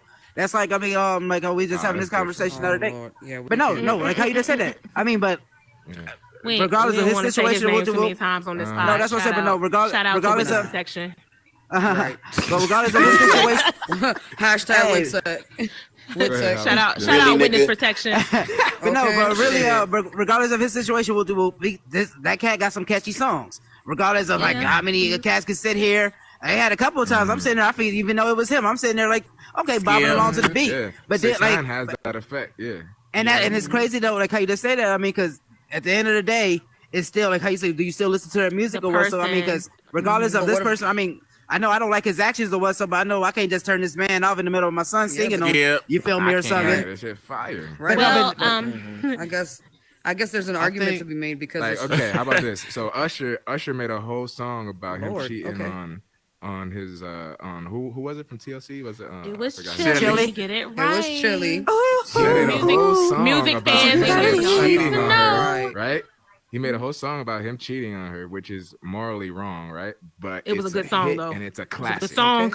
Okay, she forgave him. Oh my God! Leave him. Well, I think it goes into like the topic of people really like supporting people, but then even though you support somebody, like I think we try and take it in society as if I support you, I'm 100% with you, and I've always been like, if I support somebody but I don't really know them, like I'm basically like probably 20%. I like you. Cancel culture, man. Let me. Can I just chime in real quick? Yes, ma'am. My it's your damn show. Of course. my belief here is that we know too much about these artists' personal lives. Yeah. If you take a look at all of the old school artists, we didn't know shit about Tina Turner until a movie came out. We didn't know shit about Aretha Franklin until a movie came out. We utilize social media for the wrong reasons because we highlight their drama. And I think that it taints the music. It taints the music. And obviously we can't do anything about the criminal justice system because if you commit a crime, we're gonna know about that crime. However, I don't need to know who Chris Brown is dating. I don't need to know who he has a baby by. I don't need to know that those two baby mamas was arguing on social media because it ruins the experience of the music. Whether I liked him or not, I don't want to know, and I don't need to know these things. I think the artist that does a really good job is Beyonce, and I know I'm Beyonce stan, but Beyonce. Oh Lord, she in the Beehive. I know. She in the Beehive. Wait. For the example of Media Train. She has been media trained to the T. And I'm only saying this because I have worked in media. I've worked in radio. I've done interviews with people. And Beyonce is perfection in the sense that we do not know anything about Beyonce's personal life unless she puts it out there or a camera in an elevator puts it out there for her. And Beyonce is the David Ruffin of this generation. And trust me, if she would have had her way, that would have never came out either. It would have never came out. And shout out to her team because those people in her team are loyal to her because they're people ninjas. If you look at some of these people, I believe Tiffany Haddish is somebody who worked with her, went on an Unlocked podcast or with Jason Lee and started to tell why he doesn't work with her anymore. The unprofessionalism in that. You know what I'm saying? Because now people are watching her movies. People are watching her movies, and if they don't agree with what they heard that she did, which is hearsay, now they may not enjoy her work anymore, right? Allegedly. And so as artists, the number one thing to remember is that your art comes before anything else. Oh, hell so your art should be the platform in which people decide if they like you or not, not if who you dated and who you got a baby by. If you let that determine whether people enjoy your music, you'll always lose because people are designed not to like every single person that they meet or they encounter. Like how you just said or they have an experience as an artist, with. I mean, because I have to ask this as an artist. Do you think that helps the music? Absolutely. Not like the music for not the music for people, but I'm talking about help the music for that artist itself. Like how you said all that drama or what so that goes on, but then out of nowhere they got that fire ass out. Absolutely. Just because, like, 1 second. Well, I mean, look at R. Kelly, right? Like R. Kelly is like a prime example because like growing up as a kid, like he was a big part of my life. I'm sure a lot of people's lives, and I was a kid. So my thing is like. Think about like now like a song of his will play and immediately my body, like I cringe, like from mental to physical to just straight down. Like I begin to cringe and it just puts me in a place where I'm uncomfortable. And now I'm like rushing to go shut it off because I'm having all these uncomfortable associations and all these uncomfortable feelings. Here's the thing, right? Music, right? You have to think about what it does to you psychologically and what parts of your brain it affects. And music affects the memory part of your brain, the long-term memory part of your brain. So when you hear certain things and you associate that song with everything that's been going on with him and his documentaries. I mean, it's hard to separate those things once that happens. Yes, that's what I was saying. It's just so. I mean, it ain't so hard, but it really does get to you sometimes. Like, so you think it fuels the music? I mean, that's what I didn't hear. It could go both ways. It can really go both ways. Okay. What Cherry you say? If I can speak from the perspective of media relations and marketing, it gets your music talked about indirectly. So what happens is, if they have a publicist, correct, and most high profile musicians have a publicist, the publicist is in charge of how to control what information gets out and trying to minimize the damage of what information has already gotten out. So if you're in public relations, if you're in marketing, if you're in media, right, they have a saying that there is no bad, publicity, right? All publicity is good publicity. Yep. But that only is the case if you're an up and coming artist. And I'm gonna tell you why. Because if you have made a certain name for yourself, if you have branded yourself, bad publicity is absolutely going to be hindering to your career, and it can affect your record sales. I would want to say this, as far as Chris Brown goes, me being in a domestic situation myself, I struggled with the art versus artist debate because I was like, how in the world can I support someone who's done this? And then I'm stuck between the music he made before he did that. Do I listen to it? You know what I'm saying? I can make a decision to not listen to the music after the incident, but the music before the incident, does that still count? Like, who knows, right? All I can say is that it's an individual thing. There's some people who still listen to R. Kelly, and I cannot tell them to not listen to R. Kelly simply because somebody may have made a baby off of R. Kelly and have a positive memory tied to that song. I heard that all the time. Somebody could have gotten married to a Chris Brown, or somebody could have gotten married to a Chris Brown or R. Kelly song, and now that they refuse to let that be tainted. It's not that it's not tainted. They refuse to let that be tainted. So how they reconcile that in their how they reconcile that in their brain is, I enjoyed this song. I remember how I felt in my body when I first heard this song. I remember my first dance with this song. What it means to me. The same can be said when you watch the Cosby Show. If you were a kid and you watched the Cosby Show and you saw a black doctor and a black lawyer raising a family, I needed that. And you needed that in your life at the time. It's really hard to reconcile what he did with erasing that good feeling in your body from when you were a kid. So what I will say to all the artists in the room, your freshman and your sophomore albums on it, we can have a debate about just we can have a sophomore work period, but we can have a debate about independence versus label, but I'm specifically talking about label albums, right? Your freshman and sophomore labeled albums, they are going to be training you to come off a certain way in the media. They're going to be training you to dress a certain way, to speak a certain way, to act a certain way. Your music is going to have to get approved by a group of people. So there is so much control, right? There's so much control. Yes, there's so much control to what happens to you as an artist when you go with a record label versus when you're independent. Yep, 100%. But they're making it so hard for you to be independent now that and if we want to get further in the music debate, we can talk about not Bryson Tiller. We can talk about crap. Give me Cloud. No. R&B artist Mel. Brent Fayez. Woo! I just got it out. Brent Fayez. Clouded. We can talk about Clouded. We can talk about Brent Fayez. Does anybody heard his latest album, Brent Fayez? I gotta ask. Okay, I'm new to the club. Who is that? Absolutely. The dark singing brother. Okay. Go ahead and sing a song. Go ahead and sing a Brent Fayez songs for us, real quick. Hum it real quick. Sing Crew Link. Oh, there's a money all around me. He does that. Yep. That's him. That's him on the chorus. Yep.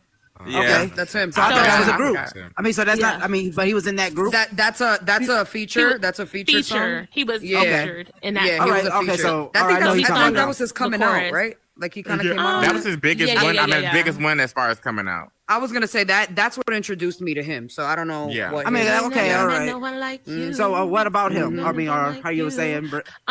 Okay. So Brent Faiyaz is an independent artist. Okay. Yes, okay. He turned down a couple of $1 million record label deal.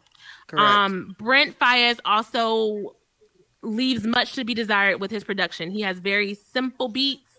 He does his own background vocals, and sometimes they're off key. Right? So he's really hands on. Like he's no, they are. He keeps it authentic. Yeah, but it works. He keeps it authentic. That shit is raw. So that's his. It is very raw. Rick James used to record like that. But that's his niche. It's mixed and mastered, and it's still kind of a raw. It's that raw organic sound. I'll give it to you like this. It's like if somebody says, "Oh, yo, my homeboy can sing." Right. My homeboy can sing. Go ahead and sing something for us. And you're recording on an Apple. Right there. My homeboy can sing. Okay. Sing something for us. Sing some shit, right? So it's like somebody pulls out an Apple phone and they're like, oh, yo, let me hear you sing something. And then they take that Apple phone, they put it on a MacBook, and they clean some beats it up behind it, and that's it. Right. Maybe clean it up a little bit, but that's it. Wow.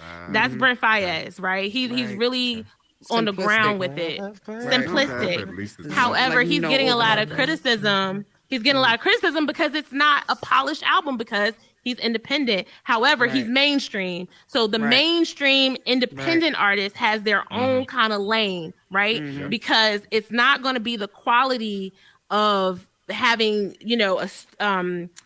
a label behind you, right? Because and then you're also not going to get the benefit of marketing of a big label behind you. But it's hard being an independent huge artist, right? Because you're trying to find the money to do certain things on your album. Right. So what about being a mainstream artist that they're mainstream, but as far as the work, it's not there. I guess let me give an example, like Normani. Okay, yeah. Great artist, by the way. That's Shout the out Naked Normani. girl, right? I mean, I don't really listen to this cat. That's the one who did the Naked song with Cardi B or something. Yes. Okay. But no, yeah. Yeah, she did Naked. I just feel like she's mainstream, but as far as like boom, bow, Normani song, we haven't got that yet. You got to look at. You also have to pay attention who else is on the record label. If there is a bigger artist that's on the record label that she is on, record labels are always going to push their biggest artists further because that's their cash cow. Their money into. Yep, that's their cash cow. So I would need to see who's on the record label with Normani because which more than likely that person right now they're pouring everything, all their resources, media outlet, everything is going into that person right now, and we're probably hearing about them currently. Depending on what. That's why I see a lot of background singers, or not background, but a lot of how you say ghostwriters. Look at TDE. Look at Kendrick Lamar. Usher, what he just had is a Tiny Desk. I didn't know. Oh boy, what Eric Bellinger? I mean, not Eric. That was Eric Bellinger. It was Eric Bellinger. I didn't know he wrote on all of his shit. Yes. Yeah, that knows. Yes. And I mean, and I didn't even know that. And I said I went and checked back the credits and stuff.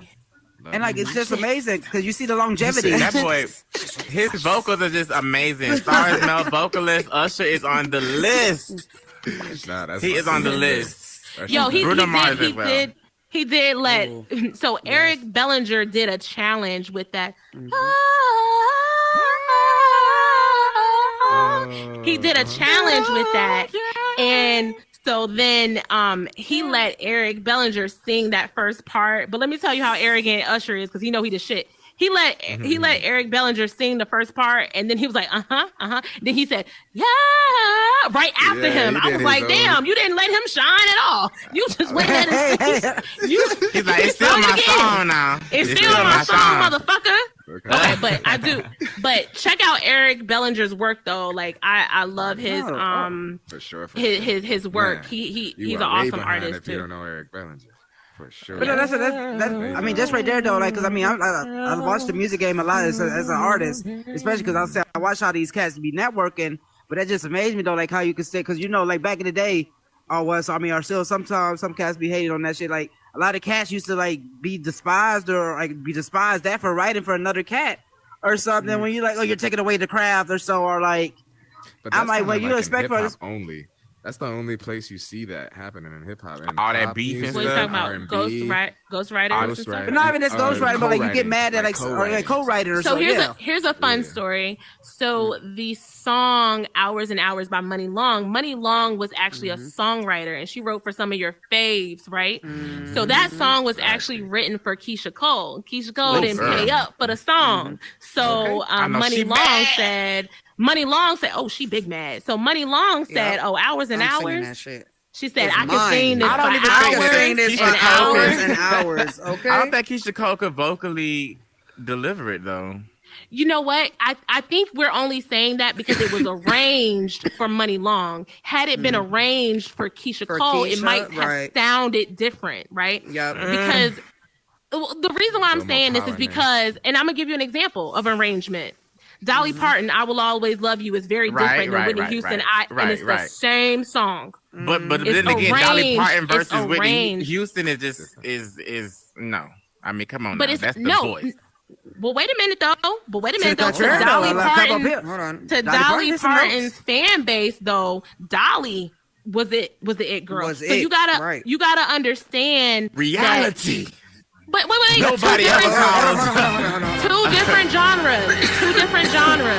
You also have to remember when Whitney made that song, she was Dolly recognizes greatness too. She wouldn't give that song to just anybody. She did give that song to The Voice.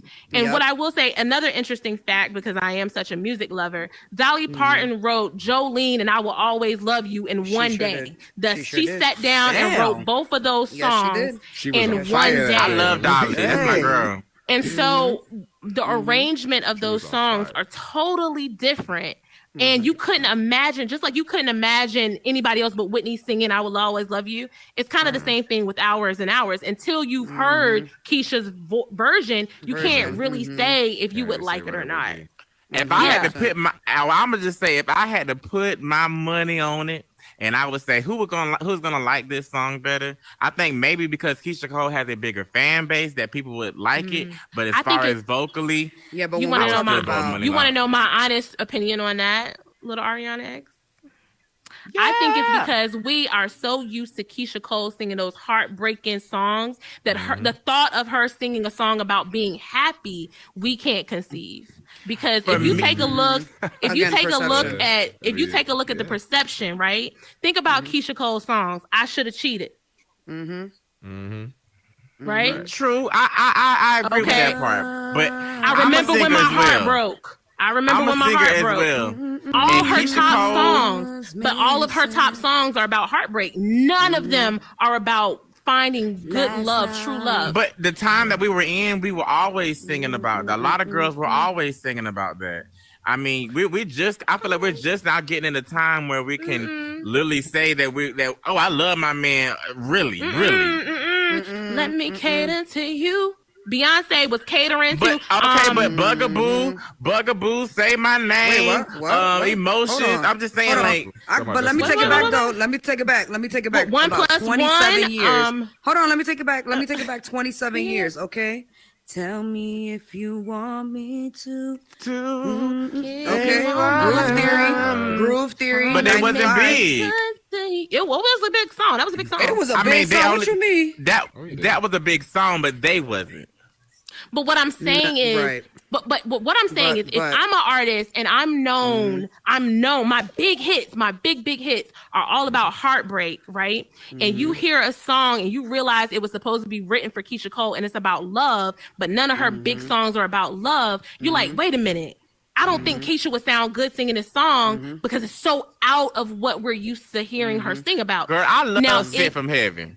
But that's like with Ruben Studdard. How you say Ruben Studdard? I love Sent from Heaven. Yeah, but that wasn't Sent from Heaven, but it wasn't her biggest song. You said who? Sia? Sia. I Should Have Cheated.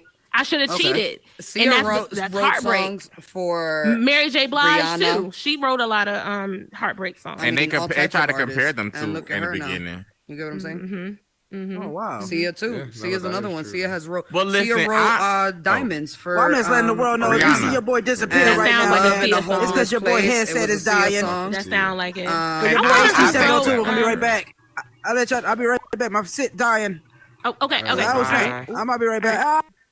Holla. Well, for me, shout out Howard.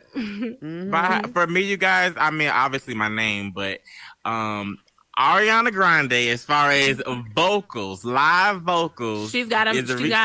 She's got them. Is the reason why I fell in love with her, because I love to listen to, when you sing a song live, you can change it to a whole completely different song, and she can do impressions of other singers. She can do impressions of other singers and sound just like them. I'm like, the vocal intelligence that you have to have to make your sound. Yeah, to make your voice sound like another singer and sound better than the other singer singing in their voice. What? Hell no. She's a vocalist. And that just made me fall in love with her, because we don't get live singers anymore. And I'm really ready for another more melanin girl who can really give it to me in a form like that. Well, she's not melanin, but another. It's a lot of underground R&B. Like who you said? Can I get on the Thames gives me Thames. Yeah. Thames gives me Thames I will gives wait for me you. Shit. Murder She Wrote. Lauren Hill. Giving me Lauren Hill vibes. Or would you come and get me? You go Thames right there. She right Lauren in her voice. She's right there. Y'all ain't fucking with yes, her voice is good. I think she has the range. But she's definitely good. You know what it is with Thames? You know what it is with Thames? It is that roughness to her voice. That's what I love, right? It's her roughness to her voice that makes you feel. It makes you feel a little ways, right? Like Anthony. That is our bot. We're live streaming, so that is the stream. Sorry. Yes. Oh, like you doing some crazy stuff. No, that's our stream. It's the computer. Yeah, that's the computer. It's streaming the podcast. Say hi, YouTube. Yep. Say hello to YouTube. How many views I got? What's up, YouTube? How many views I got? I mean, I just jumped in here. But yeah. Well, we're not able to see how many views you got yet. Yeah. I mean, we don't even know yet. Right, just be grateful. Right. But what I will say, hopping back on the music train, is that music for me, right? Art and my soul and music is about taking me to a different place. It's about time travel in a sense, right? You hear your favorite song on the radio and it brings an emotion. It takes you to a place. It takes you to a person. It takes you to a situation in your life, or what. I remember listening to a song after a bad breakup and feeling like I could either put on a song that's gonna make me cry more, or I could put on a song that empower me to be like, fuck that nigga. Right. You know what I'm saying? Fuck that nigga, right? That literally give you life. Right. Yes. To give you life. I mean, if you are a gospel song listener, the inspirational genre can give you hope, right? Can give you hope. Maybe you didn't feel like getting out of bed that day, and you turn on a Fred Hammond song, and now you want to get up. You know what I'm saying? So, or or a Yolanda Adams song. Yeah. You want to come on for Artist Corner? We're gonna have you on. There's times I be sleeping and a song literally wakes me up out of my sleep. Yes. And I have to play it when I wake up. Me too. Or who sleeps? Or anybody else sleep with the radio on? I love sleeping with the radio. Yeah, radio. I can't do that anymore. I can't do that. I can't lie. I can't do it anymore. But I definitely wake up like with a song already kind of like playing in my mind. I definitely listen to music every morning. Every morning. Yeah. Well, me too. I listen to music every day. I mean, there's not a day in my life that doesn't include music. Oh, shout out everybody if you're just joining the world. Shout out to MartyMar 28, the world creator of Talk That Ish podcast. He's joined by Brooklyn Bandit 347 and Cherry Pie. We are the hosts of Talk That Ish podcast. Make sure that you like and save the world. Also, make sure that you check us out on Instagram. Our Instagram page is up, and you can find us at Talk That Ish podcast _VR. And you can follow us and then follow the link to our live streams. I want to be. I wish that you guys. I do want you guys to have a music corner, and I would definitely love to be a part of that. On the Talk That Ish podcast. I can't wait. You know that music topic is a whole different world. You can go hours and hours playing. Y'all talk about music. We were talking about music. Yeah, we were talking about new. Oh, good. I just want to add on because, like, how you saying you talking about what music do to you. But music, it is so powerful because music raised me. I was raised by music. That was the father. Is music. You know what I'm saying? And I chose. That's deep. That's deep. I chose. You know what I'm saying? Not the good music either. Too short. Shoot up, kill your mama stuff. E40. You know what I'm saying? Snoop Dogg. Eminem is the kill your mama. I don't know about anybody else doing this. Now I'm talking about the people who will kill your mama. Oh, I don't know. I'm talking about the rappers who be talking about shooting the kill. Well, I don't think, you know what? You know what I will say though? I don't really hear a lot of African American and brown artists talking about doing anything to their moms or disrespecting their moms. And maybe that happens off mic, but I can't think of one song on a record where there's a black or brown artist talking about doing something to their mom. The only artist that came to mind is Eminem, and he's Caucasian. But I can't think of any. Grannies count? Who? Grammys? Do grannies count? Grannies, like grandmas? I was talking about shoot. When I say shoot your mama, kill your daddy, I'm saying that person will shoot your mama and kill your daddy, not their own mama or daddy. Talking about his grandma? No, talking about running up in somebody. Like they will kill your family type. Shooting up the crib. That's their granny. I was talking about. Their own. No. Yeah. I've never heard. I was talking about Eminem. Eminem is the only one that I've ever heard about his own mother. All the other hip hop artists, I haven't heard them say anything about doing anything physical to their mom. And I do want to be sensitive to Eminem's story because he was the victim of Munchausen syndrome. You know, his mom would make him sick to get attention for herself. So he has every reason to feel however it is that he feels. And music isn't to feel however he feels. Putting it on record, like I can't police that because we tell artists all the time to pour themselves into their work. So if that's honestly how he was feeling at the time, who are we to tell him he can't express himself in that way? Do I agree with it? That's a whole nother topic. But he as the artist, the artist has the right to do whatever he wants with his music. The person, and to oversimplify it all. I mean, we back to it. And to oversimplify it all, right? Like, would we rather hear about it in a song or would we rather hear about it in the news? Like. Or just him talking about it. But does it make it better or worse? Because hearing it in a song, kind of like, damn, you know, he want to do that to his own mama. You know what I'm saying? It may change your perception even in the music. Even in the music. About that is that stays forever too. You know what I'm saying? Like when you put something on wax. Yeah, but we're also talking about Eminem for someone at his magnitude. That is literally echoing into the universe infinitely. Yeah, but social media is forever too. You put something out on the internet, that's forever too. True. Right. And the thing is that like we're talking about something that's vital to like a part of who he is and why he is here today. So yeah, you get what I'm saying? It could have been part of his therapy. You know, maybe of course. Music is soulful. Music is But that's what I'm saying.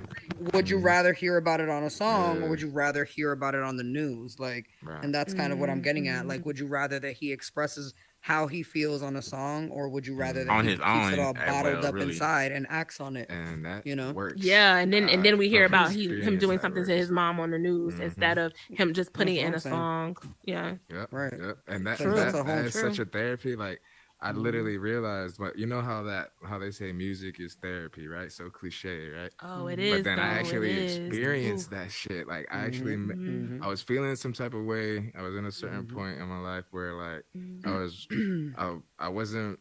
Basically, I was getting a lot of fake love, right? And I made a song called "Love Fake Love" where I just talked about it. Fuck it, like. I was feeling it so strongly inside. I was like, fuck it, I'm gonna make a whole song about it. When I made the song and when I dropped that shit, I don't even talk about support. I don't even give a fuck if anyone you really left it wants all to on the support me or song. not Yeah, anymore. you left it all on the you know song. what I mean? Because and it solid. It made my circle, more solidified. You know what I'm saying? Like it just, you can just see certain things just start to be different when you just unload that shit, either with a therapist where you can talk it out. If music, if you can sing it out, you know what I'm saying? If you can draw it out, all of that. Oh, no. So what can, so I know that music does a lot, but what does movies do for you? Does movies do things? Yes, movies. Because I mean, that's visual. I know we talk about audio, but visual and audio. Yeah. Ooh, I can't wait to get to me. Go ahead, Mark. Movies is a lie. This old school dude on here tell me, he says it's called television, right? He said, say it again, tell a vision. I was like, ooh. To tell a story, though. I was like, that's gang. But everybody will say a story. Like when you watching Family Matters, you know what I'm saying, that supposed to be a good black family and stuff like that, you know what I'm saying? They host them and all that type of stuff. Like they ain't got drama or everything, but always at the end of the show, they come up with a conclusion how to be a better, you know what I'm saying, better son, better family and stuff like that. And then it's just like, we all like, oh, we want to be like the Huxtables. We want to be like that. Now look at TV now. Is there any family where? No, I'm asking. We don't have any good. Like I miss having a Moesha. I miss having a Parker's. I do miss those things, especially black shows. But yeah, Disney. It was Insecure for me. Personally. Oh well, girl, I do love that. That is a good one. And the reason why I want to say what I have to say, it's not a movie, but what I want to say about Insecure though is for a young black woman in her 30s that's professional but still maybe struggling through identity, through job, through relationships, through navigating white spaces, through navigating personal relationship issues. Our story wasn't told, right? Because black women in this country are not usually the directors of TV and film.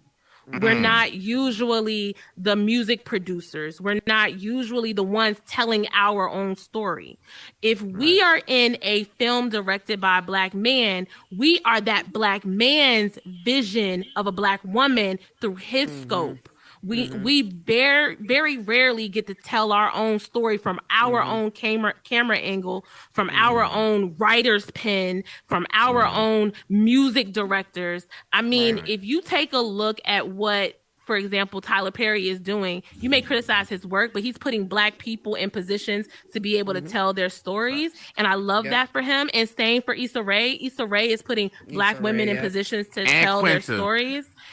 Ava DuVernay is putting black women in positions to tell their stories from their perspective, from their vantage point, because marginalized groups of people, LGBTQ, Hispanic, Black, all of these very niche groups of people who are not usually directors of film or music, we're beginning to see a tide where we're beginning to see stories. Pose was a very different ballroom story that became mainstream that people didn't get a chance to see unless you were in that community, and there was nobody in that community.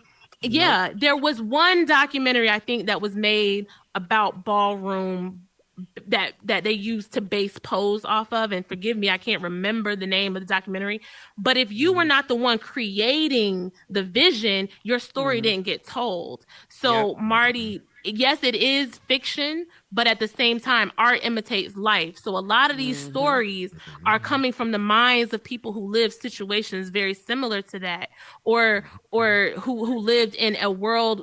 You think about all the civil rights movement movies and slavery movies, like those are coming from historical papers and documents. They're coming from people who lived in Jim Crow, and they're like, we want to tell our story.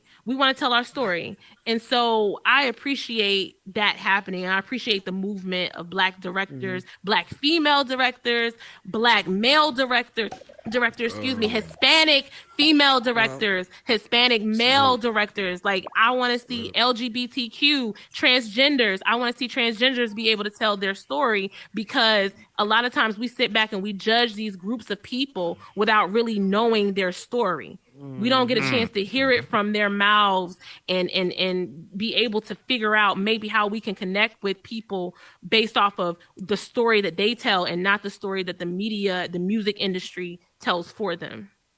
Or society Mic in drop. general. In general. You know, just to kind of touch on like the psychological aspect of that, it kind of, you know, brings me back to what like DL was talking about earlier with like, you know, being able to record a song and getting past, you know, a time in his life where he really needed support and needed people to be there for him. And it's just this idea that like, as humans, you know, what separates us from the rest of the animal kingdom is our intellect, right? And the fact that we have a conscious and all of that good stuff. So with that being said, like, you know, we are constantly finding ways to process and deal with the things that we are going through. And art is just another form of that. I mean, whether it be a song, whether it be a movie, whether it be, you know, a limited series, a documentary, or even something as, you know, something like, you know, just a visual, you know, film that was put together, or even photos. I mean, the idea is that we're looking at something through the scope and the perspective of that person, because again, perception is everything. Perception is key. And that's why representation too. And representation is also everything and key. And it's and that's why, you know, we'll see this you know, we'll see where we'll have so many different movies and so many different art pieces that are related to the same thing, because again, not everyone experienced that in the same way. So but not everyone experienced that in the same way, but there are groups of people that experienced it similarly. So, you know, it's just as important to be, you know, to be represented in that way in order for us to be able to kind of like find that motivation and drive to keep going, you know, as humans. Well said. So mic drop on mine. Mic drop.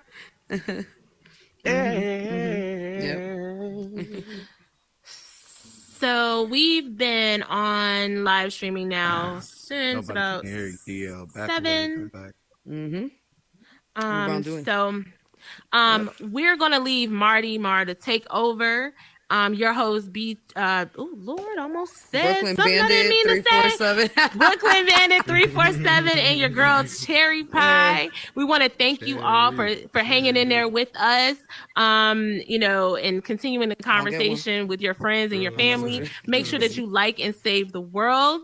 Make sure that you remember to follow our Instagram page at Talk That Ish Podcast _VR, and stick out and look out for ways to vote for Talk That Ish for Horizon Award for Best Pod, since we've been nominated. So I want to thank you guys so much for having me on the pod today, having Brooklyn on the pod today. We're going to leave y'all to it with MartyMar to continue the conversation, y'all.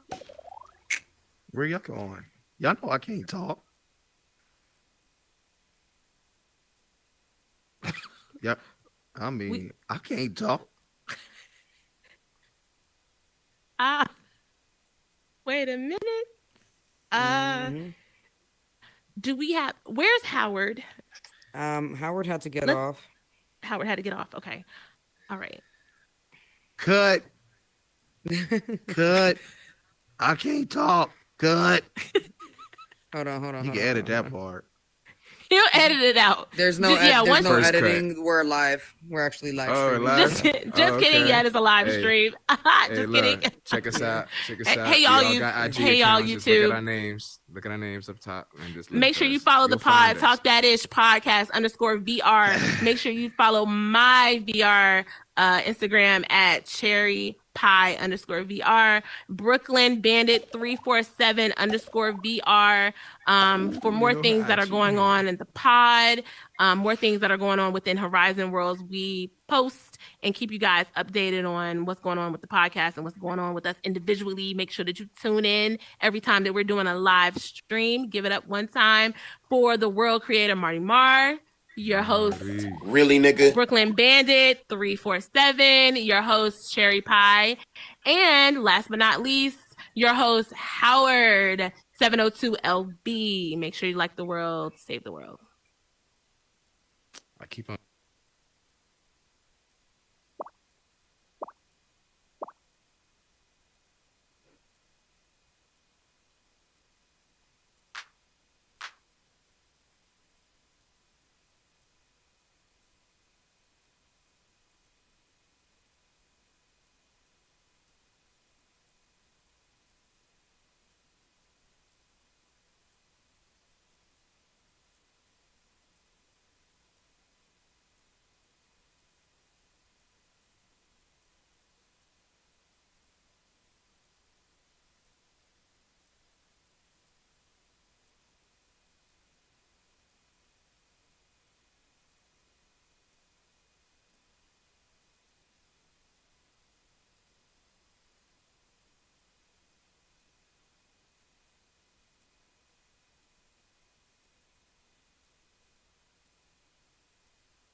What's up, big baby? This is crazy. What it do? Miss Universal here. Hey. How you doing? And we have super as. Yeah. That's our cameraman. That's a cameraman over there. Okay. Look, I don't know what to talk about today. But there's so many things I want to talk about. Lay it on me. I'll try to answer. Okay. I'm not understanding this generation. Neither. I'm not happy with it. I don't like how we refer to ourselves as nigga all day. It makes me uncomfortable. I'm anxious in this world. I don't like where Black America is headed, and it's disgusting my soul. How do we talk about that? Well, we could talk it. Even though we're so beautiful, we're so powerful. And what I want to talk about, when are we going to start talking about our history? When are we going to start demanding our history and standing in our power? Is that too much? I mean, How do we start these uncomfortable conversations? By being around comfortable people. Okay. I don't know what happened after 2020. To me, in my opinion, my view, my thought, a lot of people got sensitive. They really got sensitive in 2020. Well, it's a trap, don't you? Yeah. It's all a trap. They're setting everyone up to be weak. And then they're going to hit you. They're going to hit you, and they're going to hit you hard. Yeah. And so there's so many of us, the ones who are actually quiet, when we actually stand up, dragons don't stay asleep. So it's only a matter of time before the real ones, wake up and actually start shaking people. We having a conversation. So we are going to have to start getting comfortable, but it's like it's like something. This. Are someone stopping you? It's like after 2020, Why? Isn't? Oh, hold on, universe. Why is it? Why has to end? Because we can't talk about issues.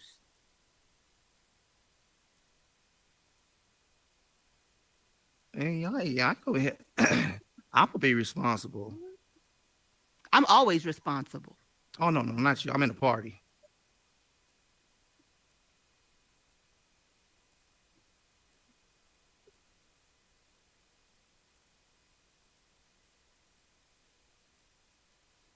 Look, I'm not scared.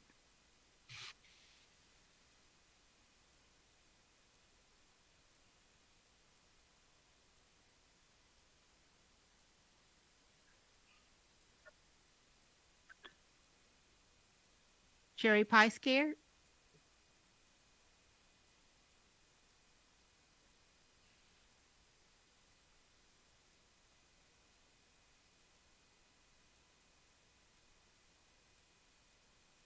When did I agree on the Monday, though?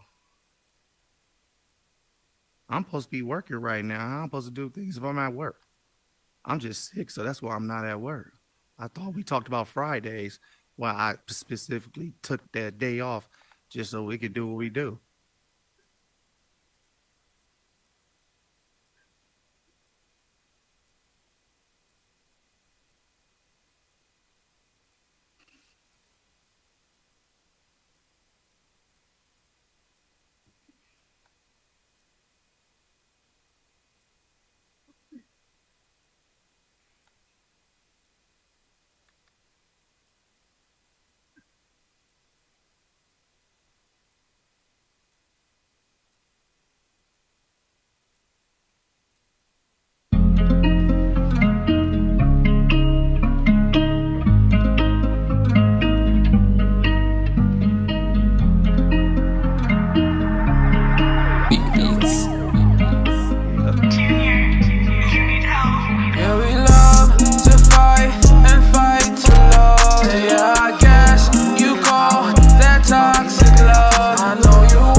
You holding, I know that. Yeah, we got history, it's no mystery. But I fucked it up, yeah, I own that. But I've grown a lot and I've shown that. I'm one of a kind, you can't clone that. I know you where my soul at, but we bad together, that's so facts. Look, I swear that this ain't an excuse. You play with my heart and you gave it a bruise. I sat in the dark and I played with a noose. Girl, you playing games while I paid all my dues. Love ain't a game, but you breaking the rules. Wanna rewind it and go back and start. Why be together, we better apart. Yeah, you want me back, but that wouldn't be smart. These scars, yeah, I earned them. This love, it was something to learn from. One night I just stared at your pictures, just wishing I rolled up a